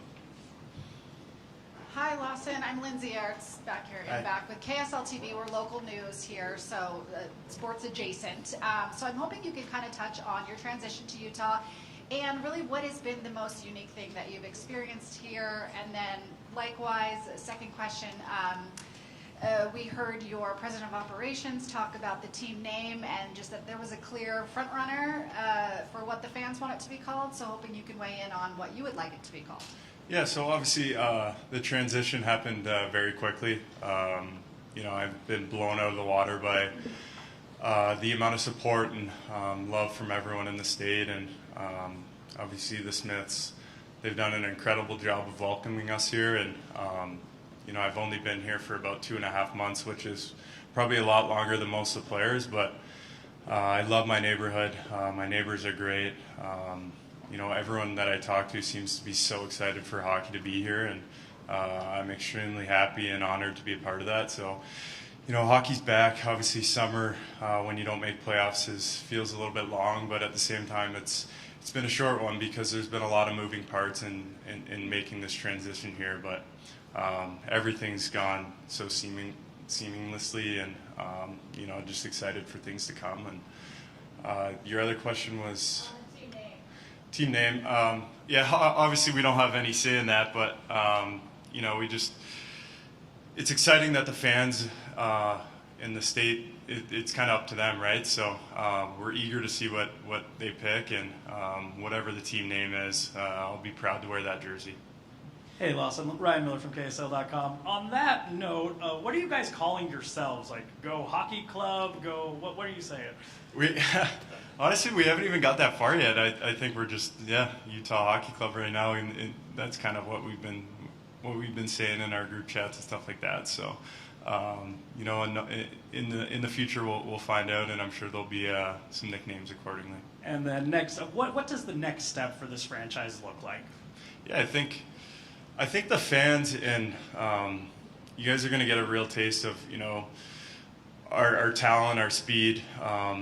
We have a bunch of young, talented players that, you know, when I'm on the bench and I'm watching some of the stuff they do, I find myself in awe sometimes. And, you know, we got a lot of good core players. We brought on a lot of new great additions to our team that have won in this league, and they have Stanley Cups under their belt. So I just think with the young talent that we have, the core, and obviously the new guys that we picked up, it's definitely going to be a good team atmosphere, and each guy pushing to be better and pushing each other to be better, and obviously playoffs is the ultimate goal for us. Lawson, Alex Dimop here from the Hockey News. First of all, congratulations on becoming a dad. Thank you. I know your wife posted about it a couple weeks ago. I guess my question is to you. I know GM Bo Armstrong has talked about, Nick, you know, the next step for this franchise is, you know, being involved in meaningful games down the stretch. But I guess from your perspective, like, what do you think the next step is going to look like for this team, which, you know, is still full of young talent that still could develop a little bit more in the future? Well, we want to be in the playoffs. I think everyone on our team wants to win. That if you're an athlete, you want to win. Everyone hates losing, and that's the next step. And saying that, you can't just go from nothing to the best team right away. But you know, a lot of us have been playing together for a long time, and throughout the years, we've been bringing in great players and, more importantly, good people. And you know, we take pride in that. We want an environment that's fun to work in, that's competitive, and something where we can all, you know, look at each other and say we have each other's backs day in and day out. And with the group that we have, we feel we're one of the tightest groups I've ever been a part of. And you know, with that comes success, and just taking it day by day. It's, you know, I can sit up here and tell you that we want to make playoffs, but this season, it's 82 games. It's a long season, and you just got to take it game by game, day by day, and make adjustments and accordingly. Cole Bagley with KSL Sports. Speaking more to the youth of the team, you've been able to play with guys like Cooley and Gunther. Yeah. What makes those guys special, and what do you anticipate from them this season now that with a full 82-game stretch ahead of them? Well, just their love for the game. I think the passion that they have, their willingness to always want to get better, that stands out.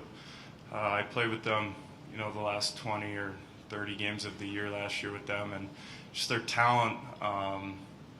You know, I've been in the league for a long time now. I've played with a lot of players, and you know, when we would come off the ice in between shifts, they're constantly chatting of, you know, hey, you didn't see me here, or hey, we need to do this, and that's great. That communication goes so far, and yeah, they're both, obviously Gunnar, he's got one of the best shots I've seen, his release and his accuracy, and then Cooley, who's an incredible skater with incredible skill, and can get up and down the ice and make highlight reel plays. It was a lot of fun to play with those guys, and obviously with them playing last year, and I think probably a little bit more comfortable coming in this year, and I hate to use the word comfortable, but comfortable in the sense that they know a little bit more of what to expect, and you can take those experiences and drag them into the next season. So I'm excited to see what they're all about this year. Hey Lawson, Matt Como with NHL.com. Just with everything that's been going on this summer, the move from Arizona here to Utah, how excited are you to get back on the ice for camp, and some of your expectations for camp as it starts tomorrow? Yeah, very excited. Like I said, when you don't make playoffs, it's a long summer, and you know, I think everyone's pretty proud of their summer training and excited to kind of show what they've been working on.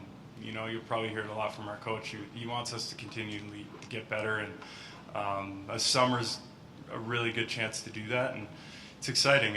You know, we have a lot of new faces, but camp, we're all looking forward to it. It's going to be competitive. Honestly, to get those juices back going, like we've had the majority of the team in the last couple of weeks, and we've been scrimmaging 5-on-5. But as soon as you get to camp, it's full-fledged. You're all in, and we're excited to get that going. Belle Fraser, Salt Lake Tribune. Just as a returning player, is there any extra energy to be a leader on this team in the inaugural season? And in hand, what's your message to the group going into training camp? What you want your first legacy to be here?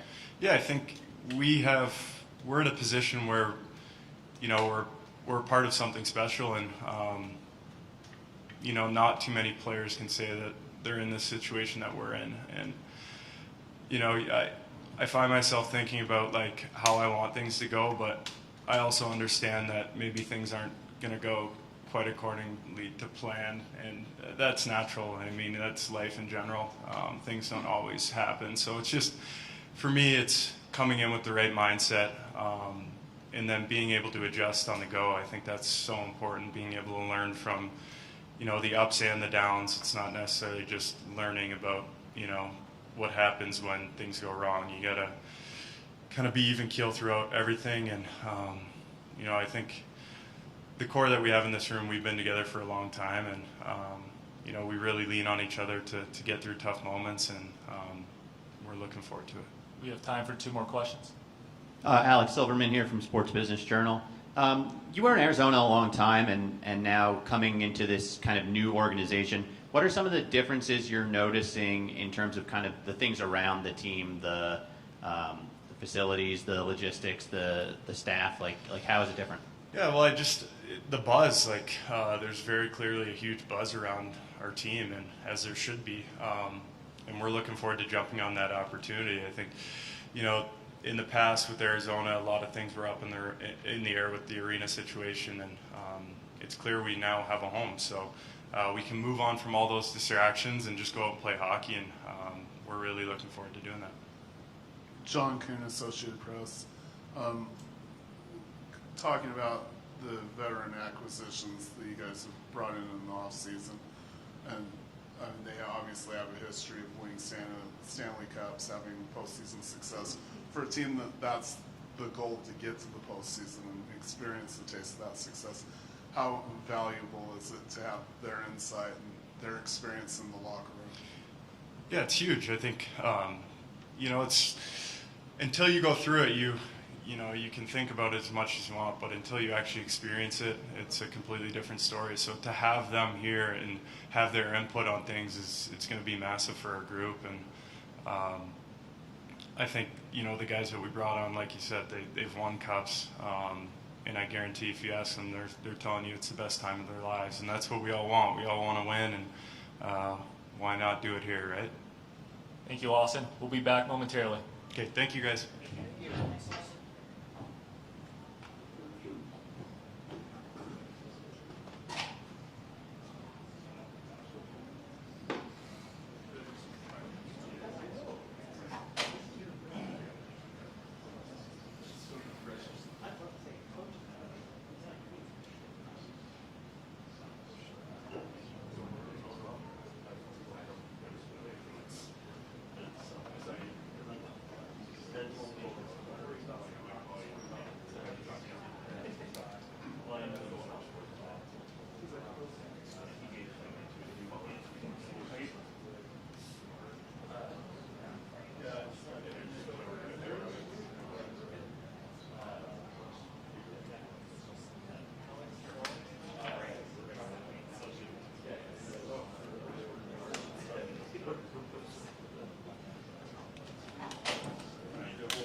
Pleased to welcome Utah defenseman Sean Durzi. Please state your name and affiliation before asking every question. Cole Bagley with KSL Sports. You guys have added a lot of depth to the defensive unit and a lot of really talented players. As someone who's played with this defense for the last couple of years, how valuable are these new additions, and what kind of expectations do you have for this unit now moving forward? Yeah, it's funny you say that. When you make these additions, right away you look at the product on the ice, which is expected, and it's a great product what we're getting. And as a player and player on this team, you start to meet these guys and you realize what they're going to bring off the ice is just as valuable. I think that having them here, not only helping us, but with their experience, we brought in some proven winners, and to have that's going to be pretty valuable. Belle Fraser, Salt Lake Tribune. Just what went into your decision to resign and be part of this first season, be part of the core of this team going forward? It was pretty easy for me. I mean, looking at just the situation, the city, the people involved, it's pretty much everything a player could ask for. I was pretty thrilled with how everything went when we came down, the warm welcome we received. It's a different situation because you're moving to a new city. You can't ask really anybody who's played here before what's it like. We were lucky enough to meet a few of the Jazz players when we came down, had some dinner with them, got to ask them a few questions, and I mean it was easy. Just like I said, what the city brings, what the ownership group brings, what everybody's coming along, it's all a player could ask for, and I'm really happy with the extension. Hey Sean, Matt Como with NHL.com. Just with everything that's gone on this summer, the contract or re-signing and everything, how excited are you just to get back on the ice and get with these guys and get back into camp? Yeah, can't wait. I mean, already we have our, you call them captain skates, just team skates, where we do our own thing, and just seeing all the guys, meeting all the new faces, finally get some competition back is you're itching for it at this time of year. I think it's going to be a great experience with the new facilities. How that's going to all work out, it's going to be, like I said, an experience for myself and all the guys, but itching for competition, and I think most of the guys are really excited for it. Hey, Sean, Ryan Miller from KSL.com. I'm just curious, how essential has Andre been for you in your development and for the team's rebuild? Yeah, Bear, if you don't mind me calling him Bear, it's kind of our day-to-day. He's huge. He's, again, you look at just the way he thinks the game, the way he loves the game, it's, second really to none. It's constant, how can we improve, how can we be better, and then the valuable lessons he teaches us off the ice. Being a younger group the last year and, coming into this year, he's been around the game for such a long time that he has so many good lessons to teach us, and I think that's, like I said, it's so valuable in itself. So much of hockey is mental, and so much of it's off the ice that people don't really get to see. And you look at a team who's amazing and they mesh well on the ice. Well, half of that, maybe even more of it, comes off the ice. It's they say it's a lot easier to play with your friends and guys you really care for and truly care for. And I think that's something that Bear preaches, is a brotherhood and building that every single day. And I think the last 2 years or last year or so now, being with Bear has been very valuable for myself. Hey Sean, Alex Summa here from the Hockey News. Good to see you again. There was, the Hockey Club posted a reel of pictures on Instagram a couple of days ago of you guys skating on the Delta Center ice for the first time. I know the arena was empty, there was no fans in it, but just to be able to skate on that ice for the first time at Delta Center, to look up and to see this is where you guys will be playing for the season. I mean, how excited did that make you, stepping on the ice for the first time at Delta Center? Yeah, good to see you again too, Juan. And I hate to correct you, but I skated here before in the Frozen Fury. So, but you know what? It was different. It was much different, knowing that it's our home. You come here as a road team playing the Frozen Fury. You get a great atmosphere, of course, but to know that this is our home now, and this is where we're going to be playing in front of such passionate fans, it's special. And I think skating around, we usually take a couple warm-up laps. I saw a few of the guys just kind of looking up, soaking it in, and yeah, it's history really. It was a great experience, and can't wait to skate on it the next time. No problem. Mark Anderson, AP. Management's put a lot of money and effort into the temporary practice facility, much less the permanent one. What does that say to you guys as players? They're willing to commit team to a temporary facility like that? Like I said, this summer, looking at the situation, looking at who's taking over, management, all that stuff, it was, second to none that I've seen. It's been as much as I could have asked for as a player. Like you said, they put up a facility for one season for us, and it's world class, state of the art in 5 months. If that doesn't scream commitment and all in, and everything that they want us to succeed, I don't know what does. So it's special. Like you said, it really screams that they care for us. They want us to do well, and they're willing to push as much as they can forward to give us the best opportunity to do so. Hey Sean, Brogan Houston here from Deseret News. Having been one of a very select few players in the NHL to have played in the Delta Center in an NHL hockey game, when the rumors started first circulating that you guys could be moving to Utah, what were your thoughts having played here, having seen kind of the interest in hockey that's here? What were your thoughts when it all first started happening? I mean, I probably had a million thoughts. We'd be here till about, a week from now if I told you them all. But no, it was a lot of excitement, really, because I knew that, like I said, we were two road teams coming to play, and there was a few LA fans who flew in or drove in for the game, but to see how many passionate people from the state of Utah were here cheering us on that day was spectacular. And I remember talking about it at the time, and right away, as soon as it came up, I was the first guy to kind of tell the guys what it's going to be like a little bit, and to have that experience was huge. Obviously a long process of making everything, for certain, but excitement, and really just wanted it to be certain and get it over with. One last question.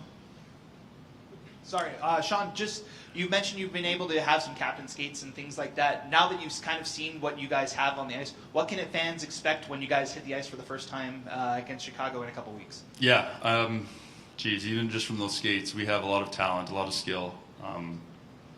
So much of that even in those skates, you kind of sit back on the bench. We do a little scrimmage after the skate towards the end, and a guy make a play, and everyone's like, "Whoa!"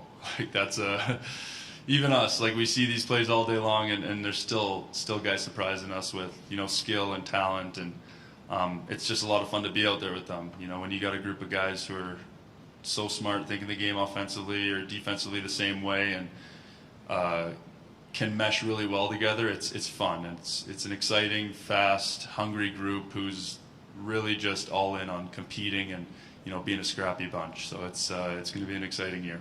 Thank you, Sean. We'll be back momentarily. Thank you, guys.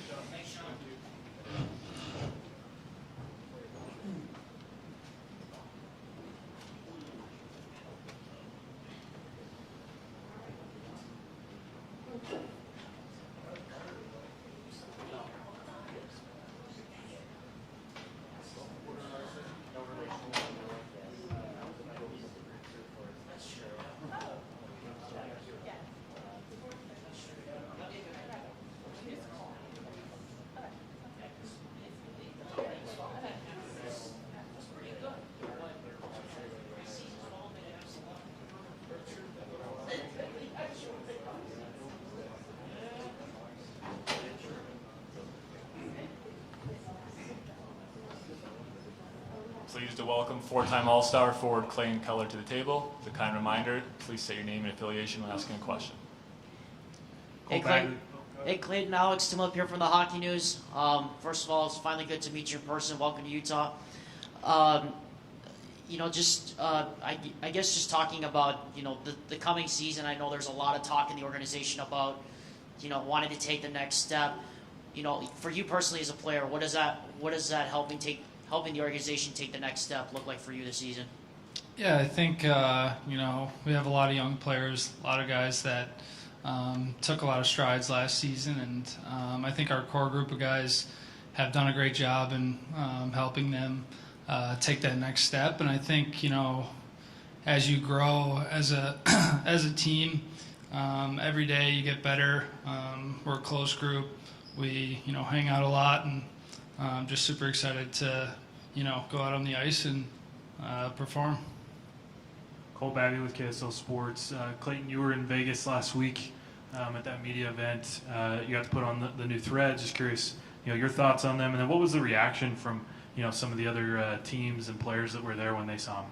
Yeah, it was super cool and super exciting. I think all the comments that I got were good comments, and everyone liked the colors and just how clean and good the jerseys look. So super excited to put it on for their the first time in a game.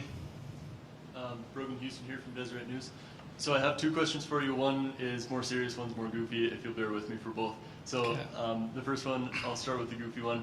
I've heard that you are the king of ping pong on the Coyotes/Utah Hockey Club. I've heard the same thing about Mikhail Sergachev on the Lightning. Who would win in a battle between the two of you? I don't know. I guess we'll have to find out. I will say though, Nick Schmaltz is really good too. So yeah, we'll have some good matches for sure. Okay, and then my second question, more serious. So you were there for kind of the development of the minor hockey programs in St. Louis, and kind of from the point where it was a little less successful to the point where all of a sudden you're spitting out all these NHL players such as yourself and the Kachucks and whoever else. Now that they're trying to develop Utah hockey just as a sport in general, never mind the NHL, what do you think the key steps are to doing that, to get to the point where they can spit out NHL players such as yourself?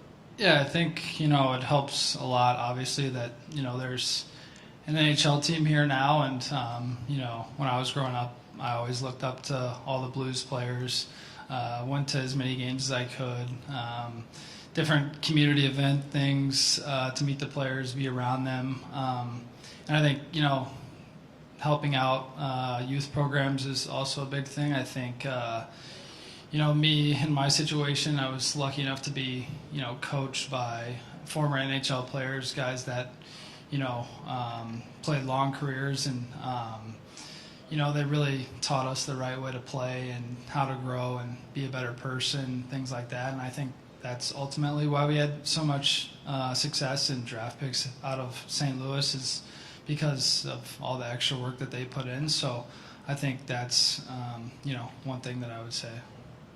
Alex Silverman from Sports Business Journal, back here. You were obviously in Arizona for a long time, so involved in the community there, spoke at city council meetings to try and keep the team there. What has it been like, just kind of coming to terms with the change that's going on with this franchise, and what has the transition been like?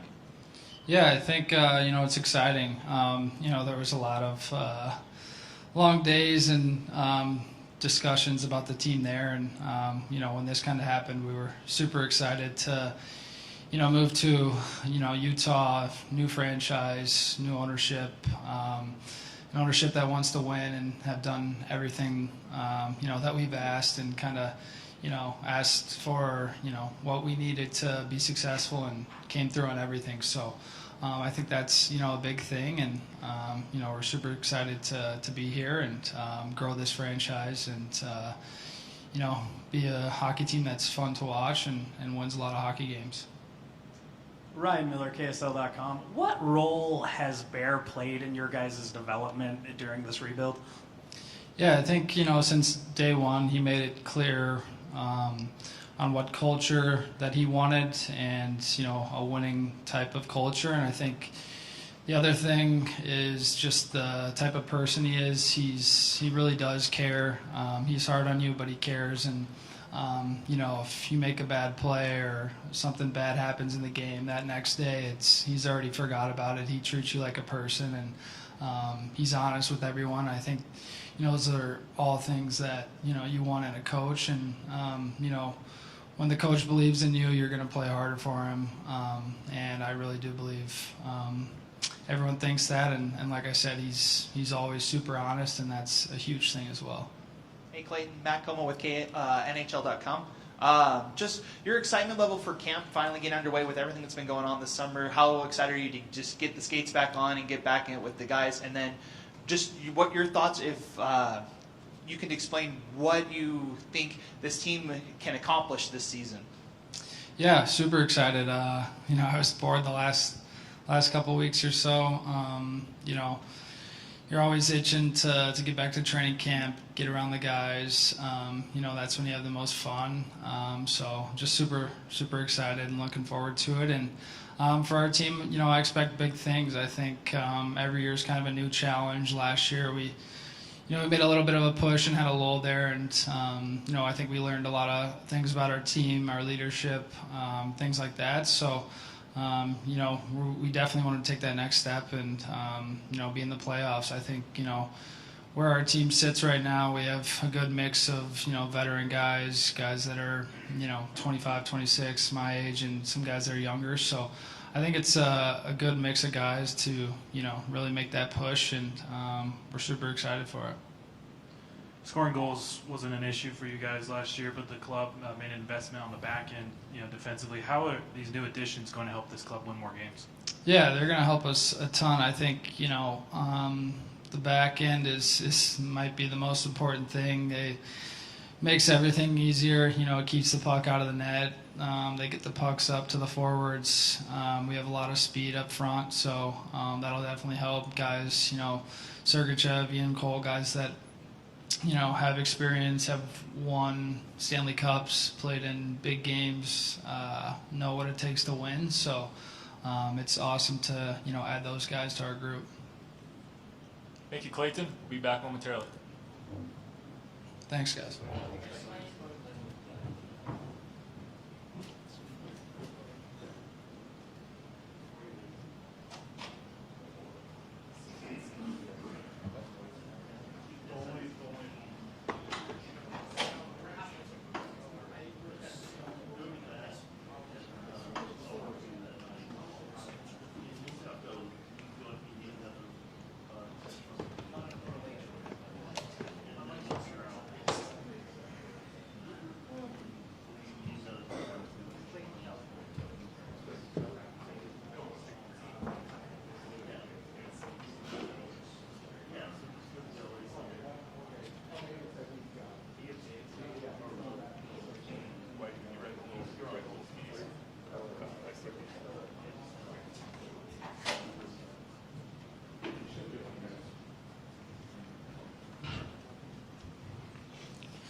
Please welcome Utah forward Nick Schmaltz to the table. As a kind reminder, please state your name and affiliation.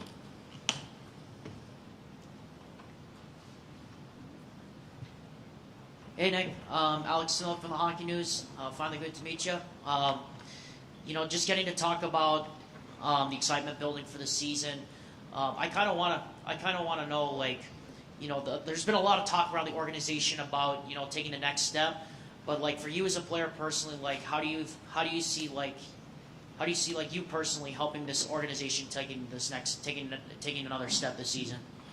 Yeah, I think just having comfortability within the organization for the most part, a lot of familiar faces. So I think it can help guys transition in that way. And on the ice, just playing my game, doing what I can to contribute offensively, playing both sides of the puck, and we got added some really good players, so I think it'll make everyone's job a lot easier, playing with high-end talent all over the ice. So we're super excited.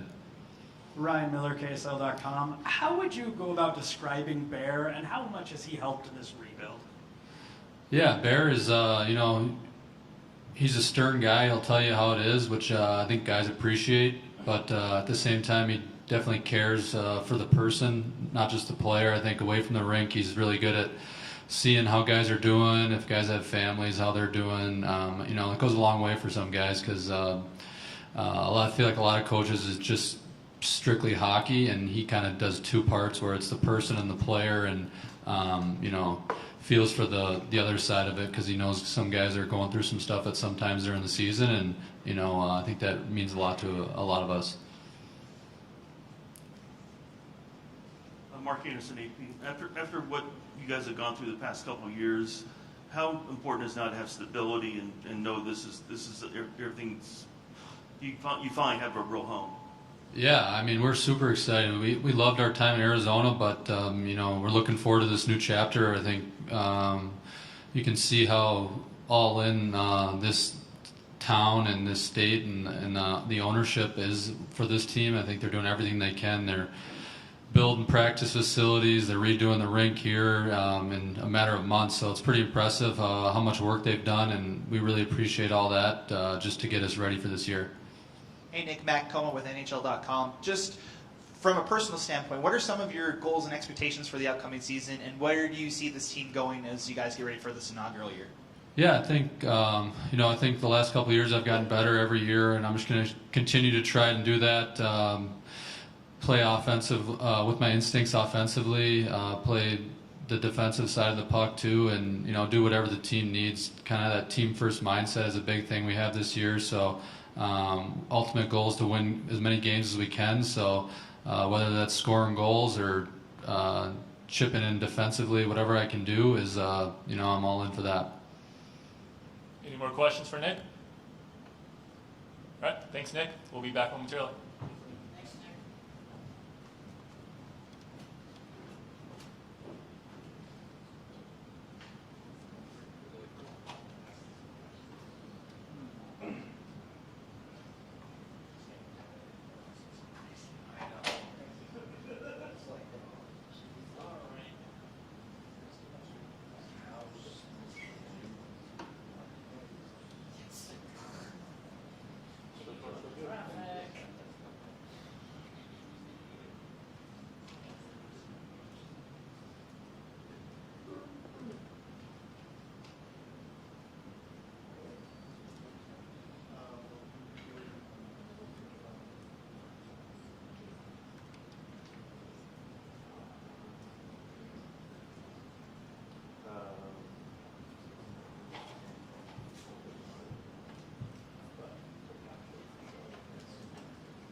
Pleased to welcome Utah forward Logan Cooley to the table. It's another kind reminder. Please say your name and affiliation before asking every question.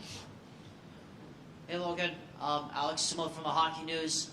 Good to meet you in person. I guess I'll change up the question here because I know there's a lot of young talent on this team, and I know that there are a lot of young guys you know well. I mean, Maverick and a lot of the kids that are coming up this year are coming up to the team as well. To see this young talent continue to grow around you, I mean, you're experiencing it too as a young player yourself. Like, how excited does that make you for the potential of this team and where it could go, not just for this season, but for like future seasons to come? Yeah, it's awesome. I think anytime you could surround yourself with good players and good teammates, you have to have good players to win a championship, and obviously they have to be the right players too, guys that put the team first and want what's best for the team, and I think that's what we have here, and I'm excited to get going and see what we could do this year. Cole Bagley with KSL Sports. Just curious what your off-season training has been like, and then now looking at the full 82-game slate alongside Gunther, what can fans expect from you guys this season if you do end up on that same line again? Yeah, I mean, I think this past summer has been my best summer I've had. I got to skate with a lot of great players like Vince Trocheck, JT Miller. I had a trainer I got this year, Mark Gatos, worked with the Florida Panthers and a little bit with the Penguins. So it's been an unreal summer, and like I said, it's the best summer that I think I've had, and I'm excited to kind of get going here and get going with the season. Logan, Matt Como with NHL.com.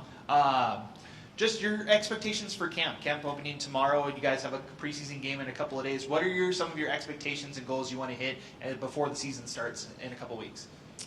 Yeah, I mean, I think just try to get back into game shape. Obviously, you train super hard in the summer, but there's nothing like, getting back to regular game shape. And, I'm looking forward to getting out there, competing, working on your game, trying to get better, and excited to get going with preseason too, get some games under your belt, and feel good going into the regular season. Belle Fraser, Salt Lake Tribune. What's the biggest thing you learned from your rookie season on or off the ice that you think will make this year kind of get off to a quick start for you rather than having to learn everything? Yeah, I mean, I think just honestly taking care of your body was a big thing. It's a long season and it's a grind, not only just on the ice but traveling, and but I think we have a lot of great guys that I kind of leaned on during my rookie year, and like I said, I kind of learned a lot of how to manage your body, how to play in this league, and really found my stride in the second half. Logan, my name is Brogan Houston. I'm with Deseret News. So with the franchise moving over to Utah and technically being a new franchise and everything, you have a shot at becoming the all-time leader in Utah Hockey Club goals, points, assists, whatever you want. What does that mean to you, and is that a personal goal of yours to kind of be one of the greats of all time of this franchise? Yeah, I mean, I think you know, you want to be the best that you can be, individually and as a group. I think, you know, we kind of preach here of just being about the team first and doing whatever we can to, you know, eventually one day win a championship. But I mean, all the goals and points and stuff, that's great, but obviously the main goal is winning a championship and obviously having a great start here in Utah. Back home, sorry. Back home at NHL.com. Logan, Sean mentioned you guys have had a couple of captain skates, and you guys have been able to skate here at the Delta Center. What's the vibe been like skating around here in the building, knowing this is where you guys are going to be playing hockey this season? Yeah, it was awesome. I think when you first step out there, you kind of take a look around, and you know, it's an amazing building. The ice was awesome, and it's going to be exciting to see that place jumping with, you know, a bunch of amazing fans, and you know, I'm really looking forward to it. And yeah, it was pretty cool first stepping out there. Hey Logan, Ryan Miller from KSL.com. What does the next step look like for you? What constitutes a successful season in your eyes? Yeah, I mean, I think it's just continuing to get better, continue to play both sides of the puck. You know, a big thing I wanted to kind of work on were my face-offs and being reliable in the D zone. And you know, I think my offense is there. I just think, you know, continue to work on my well-rounded game, and the rest will take care of itself. Any more questions for Logan? John Kuhn, Associated Press. With the acquisitions that come in, new guys coming in, what's kind of the vibe in the locker room with blending, you know, the core players with the new talent that's going to be joining you guys? Yeah, it's exciting. You know, we're really excited to see what we can kind of do this year. I think, you know, adding guys like Sergachev, Marino, you know, guys that are really big guys to, you know, that will help our D core and help us make a push this year. And I think, you know, like you said, the vibe in the locker room is, you know, guys are just excited to get going and see what we could do and just to have fun this year. Logan, I just want to ask one more question. So, and I asked a similar one to Clayton Keller. I want to ask you the same one. So, you came up in a or I don't want to say a non-traditional hockey market because they have an NHL team there, but you grew up in a city where hockey's probably not the primary sport, similar to the situation in Utah right now. I'm wondering what it takes for the NHL team to interest people like you who didn't really, you know, your family didn't have a background in hockey or anything. From my understanding, it was like a learn to skate program or something that the Penguins had put on. What does Utah have to do to engage the little kids and eventually produce NHL players? Yeah, I mean, I think just advertising. I think it's important to, you know, for us as a team to do well too. I think when you know, we're winning games, it gets fans more excited and you know, makes kids want to come watch. And I think just, you know, even coming to a game, seeing how fast the pace is and how much fun hockey games are, and I think just trying to introduce to little kids early and try to get them on skates, I think is important. And you know, for me, when I was little growing up, when I first put on skates, you know, it's just what I love to do. So I think just trying to introduce that to as many kids as possible and you know, see what they could kind of do with it. Thank you, Logan. Due to time constraints, we're going to wrap it up for the day. We'd like to all thank you very much for taking the time to spend your morning with us. You know, 3 hours is a lot of time to invest in anything, so we appreciate you spending those hours with us. Thank you very much. Thank you.